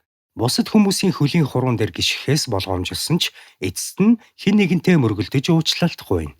Тог тасарсан танхимд ийм зүйл тохиолдож болох хэдий ч миний амьдрал өмнө нь ямар байсан яг тэрэн шиг л байсан юм. Би энэ ертөнцид үргэлж сайн зүйл хийхийг ирмэлцэж, цэвэр ариун амьдрахыг хичээсэн ч гим нүгэл үргэлж намайг зовоодог байсан. Гэвч нэг л өдөр би Бурханд итгэж түшиглэх болсон. Тэр өдрөөс хойш би аз жаргалыг хаанаас олдог болсон бэ? Энэ бол аз жаргал уулын нөгөө талд байгаа гих шүлэг биш юм. Библиэд хинч хараач тэнд байна гэх юм уу? Эсвэл хараач энд байна гэж хэлэхгүй. Харагтун Бурхны хаанчлал нь та нарын дунд байна гэж гардгийн адилаар аз жаргал таны дотор байдаг. Сүнс дахин төрнө гэдэг нь пальто өмсөж байгаад дараа нь хүүтэнд пальтогоо тайлах үеийн мэдрэмж шиг ялгаатай. Энэ нь Яг л сүнснээс хүнд ачаа авч хаяад шин туршлага хуримтлуулахтай адил юм. Тиймээс хэрэв та сүсэг бишрэлтэй хүн гэдгээрээ бахархдаг бол өөрийн амьдралдаа Бурхныг үргэлж магтдаг эсхээ өөрөөсөө асуугаарай. Дийлэнх хүмүүсийн адилаар үйлчлэлийн үед эсвэл иймэрхүү цуглааны үеэр зөвхөн магтан дуу дуулахын оронд амьдралд тань эдгээр магтан дуунууд байдаг эсхийг өөрөөсөө асуугаад үз. Ийм замаар өөрийгөө шалгавал зүгээр. 6 дугаар ишлэл рүү эргэж оръё. Эфес номын 2 дугаар бүлгийн 6 дугаар ишлэл.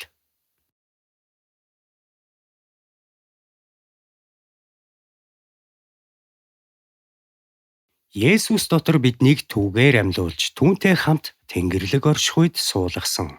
Бидний сүнс нуугдсан бөгөөд Бурхны мэдэлд байх болсон. Энэ бол ертөнцид ирэх гайхуулж болох зүйлс дотроос хамгийн агуу нь гэдгийг бид ойлгох хэрэгтэй. Энэ ертөнцийн хүмүүс хэрэв амьдрах их оронгүй бол тэдэнд хөндий хоосон санагдана. Өөрөөр хэлбэл тэд их оронгүй байсан бол түүхэндээ еврейчүүд өөрсдийнхөө их орныг алдсны дараа 2000 жил дэлхийг тойрон хэсүүчилсэн. Тэдний түүхийг авч үзвэл бидэнд үнэхээр тэднийг өрөвдөх сэтгэл төрдөг. Манай улс хөрш зэрэгэлдээ орны халдлагад өртөж 36 жил тэдний иргэшээлд байсан. Эх орноо алдах харуусал тэдгээр хүмүүс маш их ганцаардна. Гэхдээ та энэ ертөнцийн аль ч улсад харьяалагддаг бай. Тэр улс аз жаргалтай, баян чинээлэг, эсвэл хөөрхийлөлтэй аль нь ч байсан хамаагүй.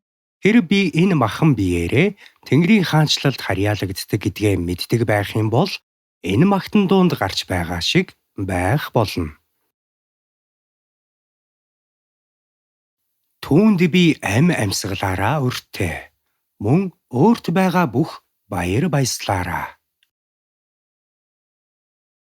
Бид хизээ нэгэн өдөр тэр хаант улсад очих болно гэсэн ёроолтой итгэл найдварыг teen энэ дорд бие мах бодит амьдардаг.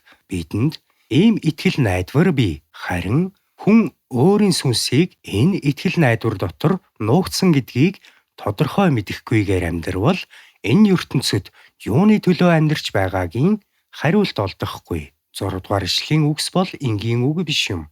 Есүс дотор биднийг түүгээр амьлуулж түүнтэй хамт Тэнгэрлэг оршихуйд суулгасан. Сүнсэнд эдгээр үгсийг амласан бөгөөд энэ нь сүнсэнд олгогдсон адислал байсан учраас тэд энэ үгсийг ойлгосон. Тодорхой гэрчлэлтэй Христэд итгэгчдийн хувьд эдгээр үгс биелэлээ олсон. Хэрэв тэд тодорхой гэрчлэлтэй бол эдгээр үгс тэднийх болсон гэсэн үг юм. Энэ ертөнцид мэдлээд өөрийн амьдралаар амьдарч байгаа хүнээс чи хэний хүүхэд вэ гэж асуухад тэр өөрт чинь миний эцэг их ийм хүмүүс байдаг. Тэгээд би өдийг хүртэл тэгж ингэж амьдарсан гэж тодорхой хэлж чадна. Үүний нэгэн адилаар хүн Бурхны хайрыг өмссөн цагт, Бурхны нэгүслийг өмссөн үед тэр өөрт чинь ингэж тодорхой хэлж чадна. Ийм хүн бүрийн хувьд Христэд итгэгч хүн болгоны хувьд эдгээр үгс бол тэднийх. Ийм зөвлөгөө хүмүүс нь азгүй юм. Дараагийн 7 дугаар ишлэл. Христ Есүс дотор бидэнд хандсан түүний нэгүслийн химжээлшгүй баялагийг ирэх үеүүдэд үзүүлэхийн тулд юм. Хэрэв бид Тэнгэрт бичигдэж Бурхны дотор нуугдсан юм бол Христ Есүс дотор бидэнд хандсан түүний нэгүслийн химжээлшгүй баялагийг ирэх үеүүдэд үзүүлэн гэх эдгээр үгс Паулийн үед бичигдсэн байхад бид ч бас тэр нэгүслийг хүлээж аваагүй гэж үү. 2000 жил өнгөрч эдгээр үгс бидний дотор биелэлээ олсон. Хэрэв бид сүсэг бишрэлтэй хүмүүс биднээс өмнө орхин одсон гигантнуудын гэрчлэлийг уншвал тэдний бичээсүүд адилхан болохыг олж харна. Тэнд миний эртнээс хайрлсан найзууд байх болно. Эргэн тойронд минь баяр баясгал гол мэт урсах болно. Ийм дуулал байдаг, тийм үү? Энэ бол миний хувьд алдар суу байх болно. Миний алдар суу, миний алдар суу. Түүний нэгүслэр би түүний царайг харах үед тэр нь алдар суу байх болно. Миний алдар суу.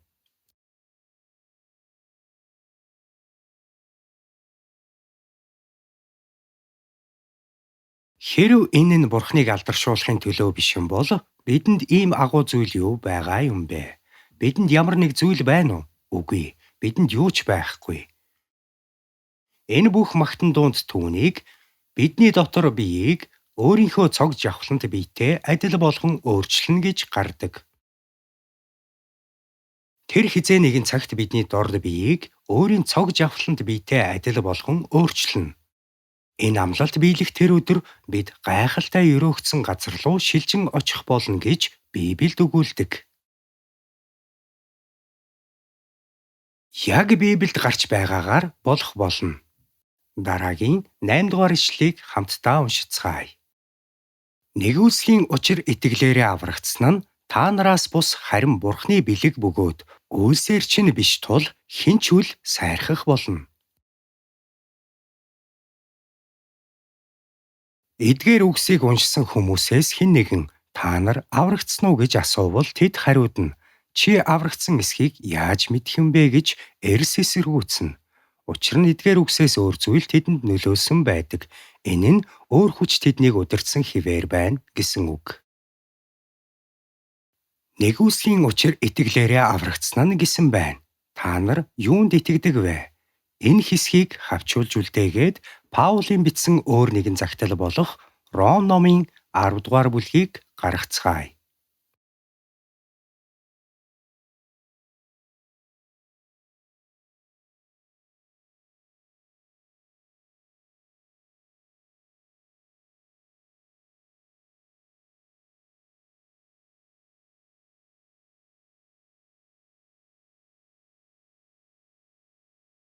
Хэрэв Ром номын 10 дугаар бүлгийг гаргасан бол 8, 9, 10 дугаар ишлүүдийг хамтдаа уншъя. Харин энэ нь юу хэлдэг вэ? Үг нь чамд тун ойрхон, аманд чинь, зүрхэнд чинь би гэдэг. Энэ нь бидний тунхаглаж буй итгэлийн үг юм. Дараа нь хэрэв та Есүсийг эзэн гэж амаараа хүлээн зөвшөөрч, Бурхан түүнийг үхэхсдээ самдуулсан гэдэгт зүрхэндээ итгэвэл аврагдах болно. Хүн зүрхэндээ итгэн зөвхт байдалд хүрч амаараа хүлээн зөвшөөрч авралт хүрнэ. Энэ бол хүний зүрх сэтгэлд байдаг зүйл юм. Аманд чинь мөн зүрхэнд чинь байдаг. Хэрэв тийм бол эдгээр үгсийг уншаад Есүсийн загалмайг авч үзье. Загалмай юунд хэрэгтэй байсан бэ? Эзэн Есүс өөрийн үн цэнтэй цусаа загалмай дээр урсгасан. Түүний цус миний сүнсийг ариусгасан. Тэр намайг нүглээс минь аварсан. Тэр яагаад загалмай дээр цусаа урсгаж өгсөн бэ? Биднээс өмнө хорвоог орхин одсон нэрийг нь Спиржон гэх нэгэн итгэгчийн үгийг авч үзэж болно. Тэрээр Английн сэргэн мандалтын алдартай номлогч байсан. Энэ хүн 17 настай байхаасаа эхлэн номлол айлдаж эхэлсэн юм. Тэр 16 настай байхдаа Ням гарагт өөрийн очдог чуулган руугаа явсан ч замд нь цас ихээр овоорсон байсан тул чуулгандаа очиж чадсангүй. Тэгэхээр нь ойролцоо байсан чуулганы дэргэд зогсов. Тэр чуулган руу ороод бодч л дээ. Өөрийнх нь чуулган том юм байна гэж. Энэ чуулган жижигхэн байсан бөгөөд Спиржоны нүдээр харахад уранхай хувцас өмссөн, яг л гуталчин эсвэл ойдолчинтай төстэй хүнийг эндэр дээр номлож байхыг нь олж харав. Тэр хүн хуучин гэрээний над руу эргэж над руу харагтун ишлэлийг уншиж байлаа. Энэ ишлэлийг уншаад намайг харагтун. Би бол Есүс, Бурхны хүү байна. Би чиний төлөө цусаа урсгаж байна. Би өргөстэй титэм зүүж, хоёр гар минь хадасаар хадагдсан. Хөлийг минь хадасаар хадсан. Ташаандах жадны шарх маань энд байна гэж хэлв. Үүнийг үргэлжлүүлэн тайлбарлах хооронд залуу ихэд анхааралтай ажиглаад дотроо тэрний сургаал ойдолчны хэмжээнд л дүүцэн. Түүнд өөр хэлэх зүйл алга. Түүнд байгаа цор ганц зүйл нь загалмай гэж боджээ. Тэр цааш нь сонсоод дотроо үргэлжлүүлэн бодож байсан ч түүнийг сонсож байх үед илтгэгч. Намайг харагтун, над руу эргэж харагтун гэд. Залуу минь, чи яагаад над руу харна вэ? Би чамайг Есүс рүү хар гэж хэллээ. Энэ үгийг сонсоод Спиржон цочирдсан бөгөөд Есүс түүний нүглийн төлөө үхснийг ухаарчээ. Тэр үүнийг ойлгов. Хормын дотор тэр өөрчлөгдлөө. Энэ агуу номлогч бүхий л амьдралаа Бурхны өмнө өнгөрөөсөн. Ямар ч микрофонгүй байсан тэр өдрүүдэд тэрээр амьдралынхаа бүх өдрүүдийг сайн мэдээнд зориулжээ. Есүсийн тухай бодъё. Бид энэ талаар дахиад бодож үзэхэд бидний өвөг Адам нүгэл үлдэж, тэр нүгэл нь бидэнд цусаар дамжин өвлөгдсөн. Бид эцэг эхээсээ нэрнүүдээ өвлөж авсан шиг өвөг эцэг Адамаас өөрсдийн гим нүглийг өвлөн авсан. Адамыг жимс идсэн өдрөө гарцаагүй үхнэ гэж Бурхан хэлсэн. Адамыг нүгэл үлдсэн өдөр тэр нүглийг үлдэхэд хэдэн өдөр шаардагдсан бэ? Адамын нүгэлтэн болоход 10 хоног орсон уу эсвэл 20 хоног уу? 2 хоног болсон уу? Тэр нэг өдрийн дотор нүгэлтэн болсон. Библиэд ийм нэг ишлэл байдаг. Дараа өдөр нь Иохан өөр рүү нь ирж яваа Есүсийг хараад ертөнцийн нүглийг үүрэгч Бурхны хургийг харагтун. ертөнцийн бүх гим нүглийг үүрсэн хураг. ертөнцийн гим нүглийн төлөө хариуцлагыг өөртөө үүрсэн энэ хураг загалмай цовдлогдож цусаа урсгасан. Хуучин гэрээнд үүнтэй холбоотой ишлэл байдаг. Ганц өдрийн дотор тэр газрын хилэнцгийг бий зайлуулна. Адамыг нүгэлтэн болоход хэдэн өдөр зарцуулагдсан бэ гэсэн асуултад хариулбал нэг өдөр зарцуулсан. Нэг өдрийн дотор тэр нүгэлтэн болж үүнийгээ бүх хүн төрлөختөнд өвлүүлсэн. Есүс энэ ертөнцийн нүглийг өршөөхтөө хэдэн өдрийн турш загалмай татагдж бидний нүглийг өршөөсөн бэ. Тэр нэгэн өдөр Есүс Калварын уулан дээр гүйцэлтлээ гэж хэлээд энэ ертөнцид төрөх бүх нүгэлтнүүд тэр дундаа ирээд буцах үеийнхэн мөн тэдний өмнөх бүх гим нүгэлтнүүдийг өөртөө авсан. Бүгдийг нь тээгээд загалмай дээр цусаа урсган үхсэн.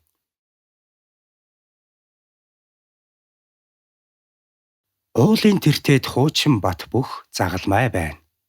Зовлон ба ичхүүрийн бэлэг тэмдэг. Хуучин бат бүх загалмай Есүс бидний гим нүглийг үүрэхдээ гүйцэлтлээ гэж хэлсэн. Юу гүйцэлдсэн бэ? Тэрээр бүх нүгэлтнүүдийн гим нүглийг авч одон нүглүүдийг угаасан. Өөрийн цусыг урсгаж чөлөөлөх бүх ажлыг дуусгасан. Бурхны төгс золиослыг өргөсөн. Тийм учраас үг нь чамд, аманд чинь, зүрхэнд чинь бий гэдэг. Энэ нь бидний тунхаглаж буй итгэлийн үг юм. Хэрэв та Есүсийг эзэн гэж амаараа хүлээн зөвшөөрч, Бурхан түүнийг үхэхсдээ самжуулсан гэдэгт зүрхэндээ итгэвэл аврагдах болно. Энэ авралыг Эфес номын 2 дугаар бүлэгт 2 дугаар бүлгийн 8-9 дугаар ишлэлүүдэд дүрсэлсэн байдаг. Нэгүслийн учир итгэлээрээ аврагдсан нь та нараас бус, харин Бурхны бэлэг бөгөөд үлсээр чинь биш тул хинч үл сайрхах болно. Хинч сайрхаж чадахгүй. Хүн бүр зөвхөн нэгүслээр аврагддаг. Эфес номын 1-р бүлгийн 6-р ишлэл рүү орцгоё.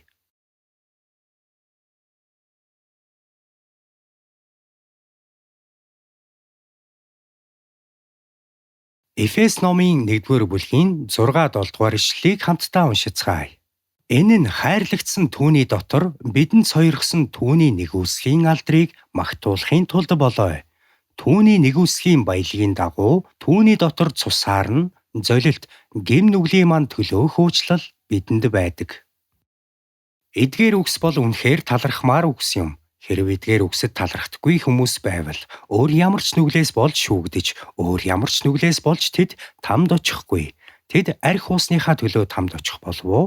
Тэд буруу үйл хийснийхээ төлөө тамд очихгүй. Эзний бидний төлөө хийсэн бүх зүйлийг үл хамааран талархалгүй байх нүгэл, түүний нэгүслийг мэдэхгүй байх нүгэл бол үгээр хэлхийн аргагүй аимшигтай. 2 дугаар бүлгийн 8-9 дугаар ишлэлүүдийг дахин харцгаая. Хамтдаа уншийе. Нэгүслийн учир итгэлээрээ аврагдсан нь та нараас бус, харин Бурхны бэлэг бөгөөд үлсээр чинь биш тул хинч үл сайрхах болно. Энэ ишлэлд Та нар гэж хэлэхэд эндээс өөрийгөө хасч буй хүн үнэхээр азгүй. Өмнө нь бид Бурхны Адамд хандан чи буюу ганц тоон дээр түүнийг эзэн Давида гэж хэлснийг бид харсан. Бид хувь хүнийхээ хувьд эдгээр үгсэд багтсан уу эсвэл үгүй юу? Тийм ээ. Би өөрсдийн хувь хүний тухай ярьж байна. Таныг сэтгэлээр унсан үед би гутарсан байдаг ба бид биш юм.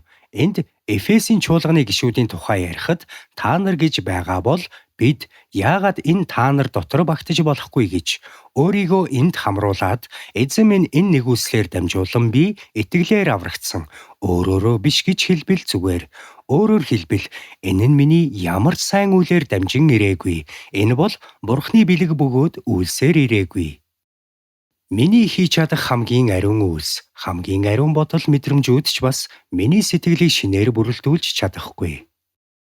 Зөвхөн Есүсийн хийсэн ажилд итгэх итгэлээр л бүрддэг. Үйлсээр чинь биш тул хэн ч үл сайрхах болно. Бид өөрсдийн үйлээр Бурхны өмнө очиж чадахгүй. Бид өөрсдийн үйлээр Бурхны өмнө зогсож чадахгүй. Эзний бүх сайн ажлууд бидний гэм нүглийг угаахын тулд хийгдсэн. Энэ бол түүний амжилт, түүний хайр байсан юм. Түүний үхлийн зовлон, тэр хурганы цус бидний нүглийг арчсан.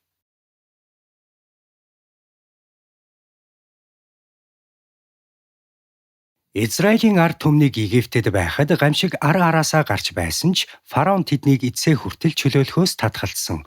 Гамшиг үргэлжилсээр байсан боловч фараон эцсээ хүртэл хатуу зогсож Израильчуудыг явуулахыг хүсээгүй юм. Нэг өдөр Бурхан Мосед Египтийн бүх ууган хөвгүүдийг алахыг тушаасан бөгөөд Бурхан Юудэчүүдэд Израильчуудад арга зааж өгчээ. Тэд хураг нидалж гэр дотроо идээд хурганы цусыг байшингийн хаалганы хажуу болон орой дээр нялах ёстой болов. Тэгээд үхлийн тэнгэр элч газар нутгийг тойрохдоо цустай байшингуудыг өнгөрөөж тэр айлын ууган хүүхэд үхэхгүй юм. Харин цус түрхээгүй Египтчүүдийн бүх ууган хөвгүүд фараоны ууган хунтайжаас эхлээд бүгд үхцгээв. Хэн нэгний нөхөр эсвэл цорын ганц хүү байсан эсхээс үл хамааран ууган хөвгүүд бүгд үхжээ. Израильчууд ингэж чөлөөлөгдөж Египтээс гарсан билээ. Өнөөдөр бид энэ магтан дууг дуулна. Цус харахаараа би өнгөрөх болно, дэрэг дүрчин өнгөрөх болно. Түүний цусыг гэрч надад өгсөн. Надад зориулж миний зүрх сэтгэлд.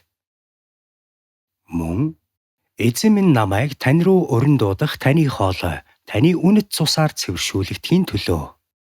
Тэр хурганы цус бол бидний өмнөөс Бурхны уур хилэнгүүрсэн Есүсийн цусны мөр байв.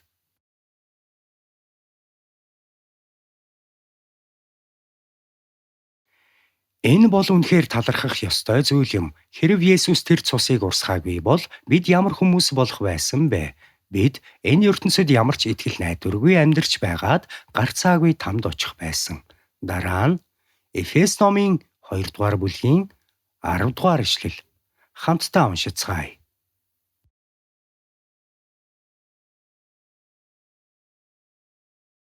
Учир нь бид сайн үйлсийн төлөө Христ Есүс дотор бүтээгдсэн түүний бүтээл мөн биднийг эдгээрийн дотор яваасаа гэж Бурхан урдаас бэлтгэсэн билээ. Энд бид түүний бүтээл мөн гэсэн байна. Энэ нь Есүс Христийн хайрыг мэдж түүний нэгүслийг ойлгож ухааран цусаар нь цацагдсан бид эзний биеийн гишүүд гэсэн үг юм. Бид чуулган ба тэр чуулганы гишүүд нь болж Есүс тэргүүнтэй биеийг бүрдүүлсэн. Энэ нь 2000 жилийн турш үргэлжилсэн билээ.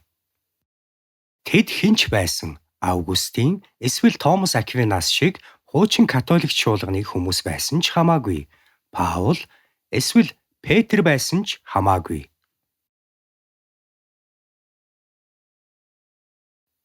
Пресвитериан чуулган, методист, ариун чуулган, эсвэл баптист чуулган гэх мэт шашны олон хүмүүс дунд байсан эсхээс үл хамааран тэд гадна төрхөөрөө ялгаатайч үнэхээр итгэсэн бол тэд Есүсийн цусаар цацагдсан хүмүүс мөн.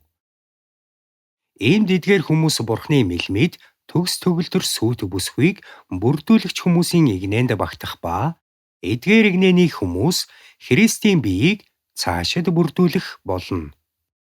Англи дахь сайн мэдээний хөтөлбөөнүүд Оксфордын их сургуулийн эргэн тойрон төвлөрч эхэлсэн тэр үед методист чуулганы хүмүүс цаг барьж дүрм журм сахихдаа маш сайн байсан тул тухайн нэрийг өгсөн юм.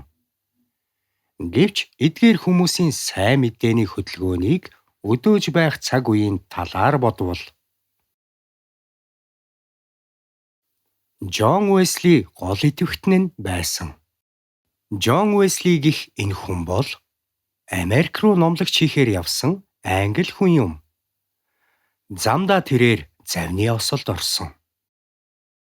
Шуурга дэгдэж зав хөмрөх гэж байгаа мэт болсон бөгөөд өөрийгөө Бурхны элч гэж боддог байсан тэрхүү номлогчоор хувиар явж байсан хүн айж түгшиж байв.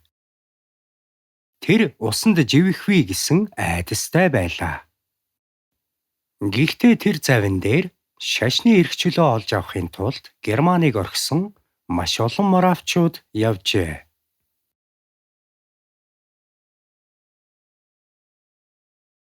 Тэд түүнтэй хамт завин дээр байсан бөгөөд ямар нэг зүйл маш их бүр маш хачирхалтай байсан учраас Джон тэднээс асуулт асуув. Энэ бүлэг германчууд завин дээр сууж явсан бөгөөд тэд онцгой содон харагдахаар хүмүүс биш байлаа. Тариалан шиг харагдах нэгэн санваарт нь номлол айлдаж тэднийг магтан дуугаар хөглөж байв. Тэд Библийг судалж, залбирч, талархал илэрхийлцгээв. Шуурга шуурч байсан ч тэд Библийг уншиж байлаа. Харин энэ номлогч ихэд айж өрөвдөлтэй байсан тул дараа нь тэднийг Америкт ирээд завнаас буухад тэр санваартангаас энэ хүмүүс бүгд адилхан итгэл үнэмшилтэй юу гэж асуув. Хариуд нь санваартан түүнд тэдний ихэнх нь адилхан итгэл үнэмшилтэй гэд Джон Уэсли чи ийм зүйлтэй таарч байгаагүй юм уу гэж асуусан байна. Бурхны ариун сүнс чамайг удирдах байсан удаа чамд байхгүй гэж юу гихтэн тэрээр тийм гэж хариулсан боловч сүүлд нь тэр үед өөрийгөө худал ярьсан гэж тэмдэглэлдээ бичжээ. Түүний номлолын ажил бүтлгүйтэн гэртээ хараад зүрх сэтгэлдээ ч бүтлгүйтсэн байлаа. Англид буцаж ирээд нэгэн орой Олдерсгейт гудамжинд байрлах номын дэлгүүрийн эцдийн дэлгүүрээ хаасны дараа Библийг судалдаг цуглаанд очжээ.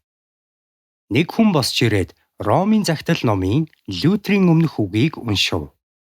Яг тэр цаг мөчид тодорхой сард, тодорхой өдөр, тодорхой цаг минутад Джон Уэсли зүрх сэтгэлдээ халуун дулааныг мэдэрч тэр үед Бурхны хайрыг олж мэдсэн гэж хэлдэг. Энэ хүнд маш ихээр нөлөөлсөн хүн бол түүний дүү Чарльз Уэсли байсан бөгөөд насаараа Бурхныг магтаж алдаршуулсан хүн байлаа. Мянган хилнүүд дуулахын төлөө миний агуу гэтэлгэгчийн магтаал, миний бурхан ба хааны алдарсуу, түүний нэгүслийн агуу ялалтууд. Хэрв түүнд мянган хил байсан бол бүгдийг нь Бурхны магтан дуулахад ашиглах юмсанч. Бурхныг магтан дуулдаг хүмүүсийн нөлөөнд автсан Уэсли гэх энэ хүн үүнийг ойлгожээ. Тиймээс энэ хөдөлгөөн сайн өрнөж байх үедээ Англид хүчээ авч эхэлсэн байна. Бид түүний бүтээл мөн гэдэг нь ариун сүнсний удирддаг биеийн гишүүд 2000 жилийн турш Есүс тэргүүнтэй байсан тэрхүү бие нь Есүсийг ирэх өдөр бүгдээрээ хамтдаа уулзна гэсэн үг юм. Унтаж буй итгэгчид буцаж ирэх өдөр ирэх бөгөөд бид нүд ирэмхийн зур өөрчлөгдөх болно. Тэр өдрийн төлөө бид амьдарч байна. Тиймээс Библиэд учир нь бид сайн үйлсийг хийхээр Христ Есүс дотор бүтээгдсэн, Бурхны бидэнд урьдчилан бэлдсэн Бурхны бүтээл гэж өгүүлдэг.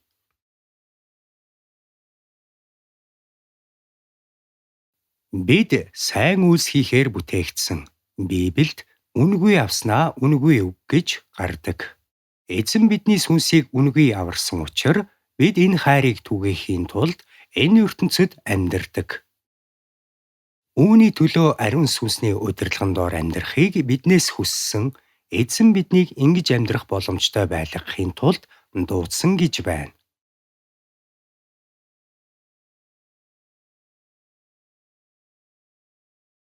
Залбирцгаая.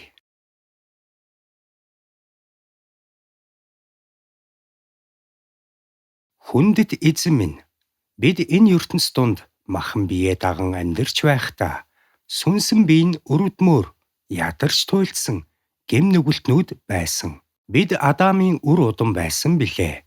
Гэвч таны урсгасан нандин цусаар таны ариун хайр нэгүслэр тань дамжуулаад бид Бурхны хүүхдүүд болох завшааныг олж авсан. Бид таны хайрыг өмссөн. Хэдий бидний амьдрал богино байж болох ч гэсэн таныг магтаж чадах таны хүмүүс байх боломжийг олгосонд бид чин сэтгэлээсээ талархаж байна.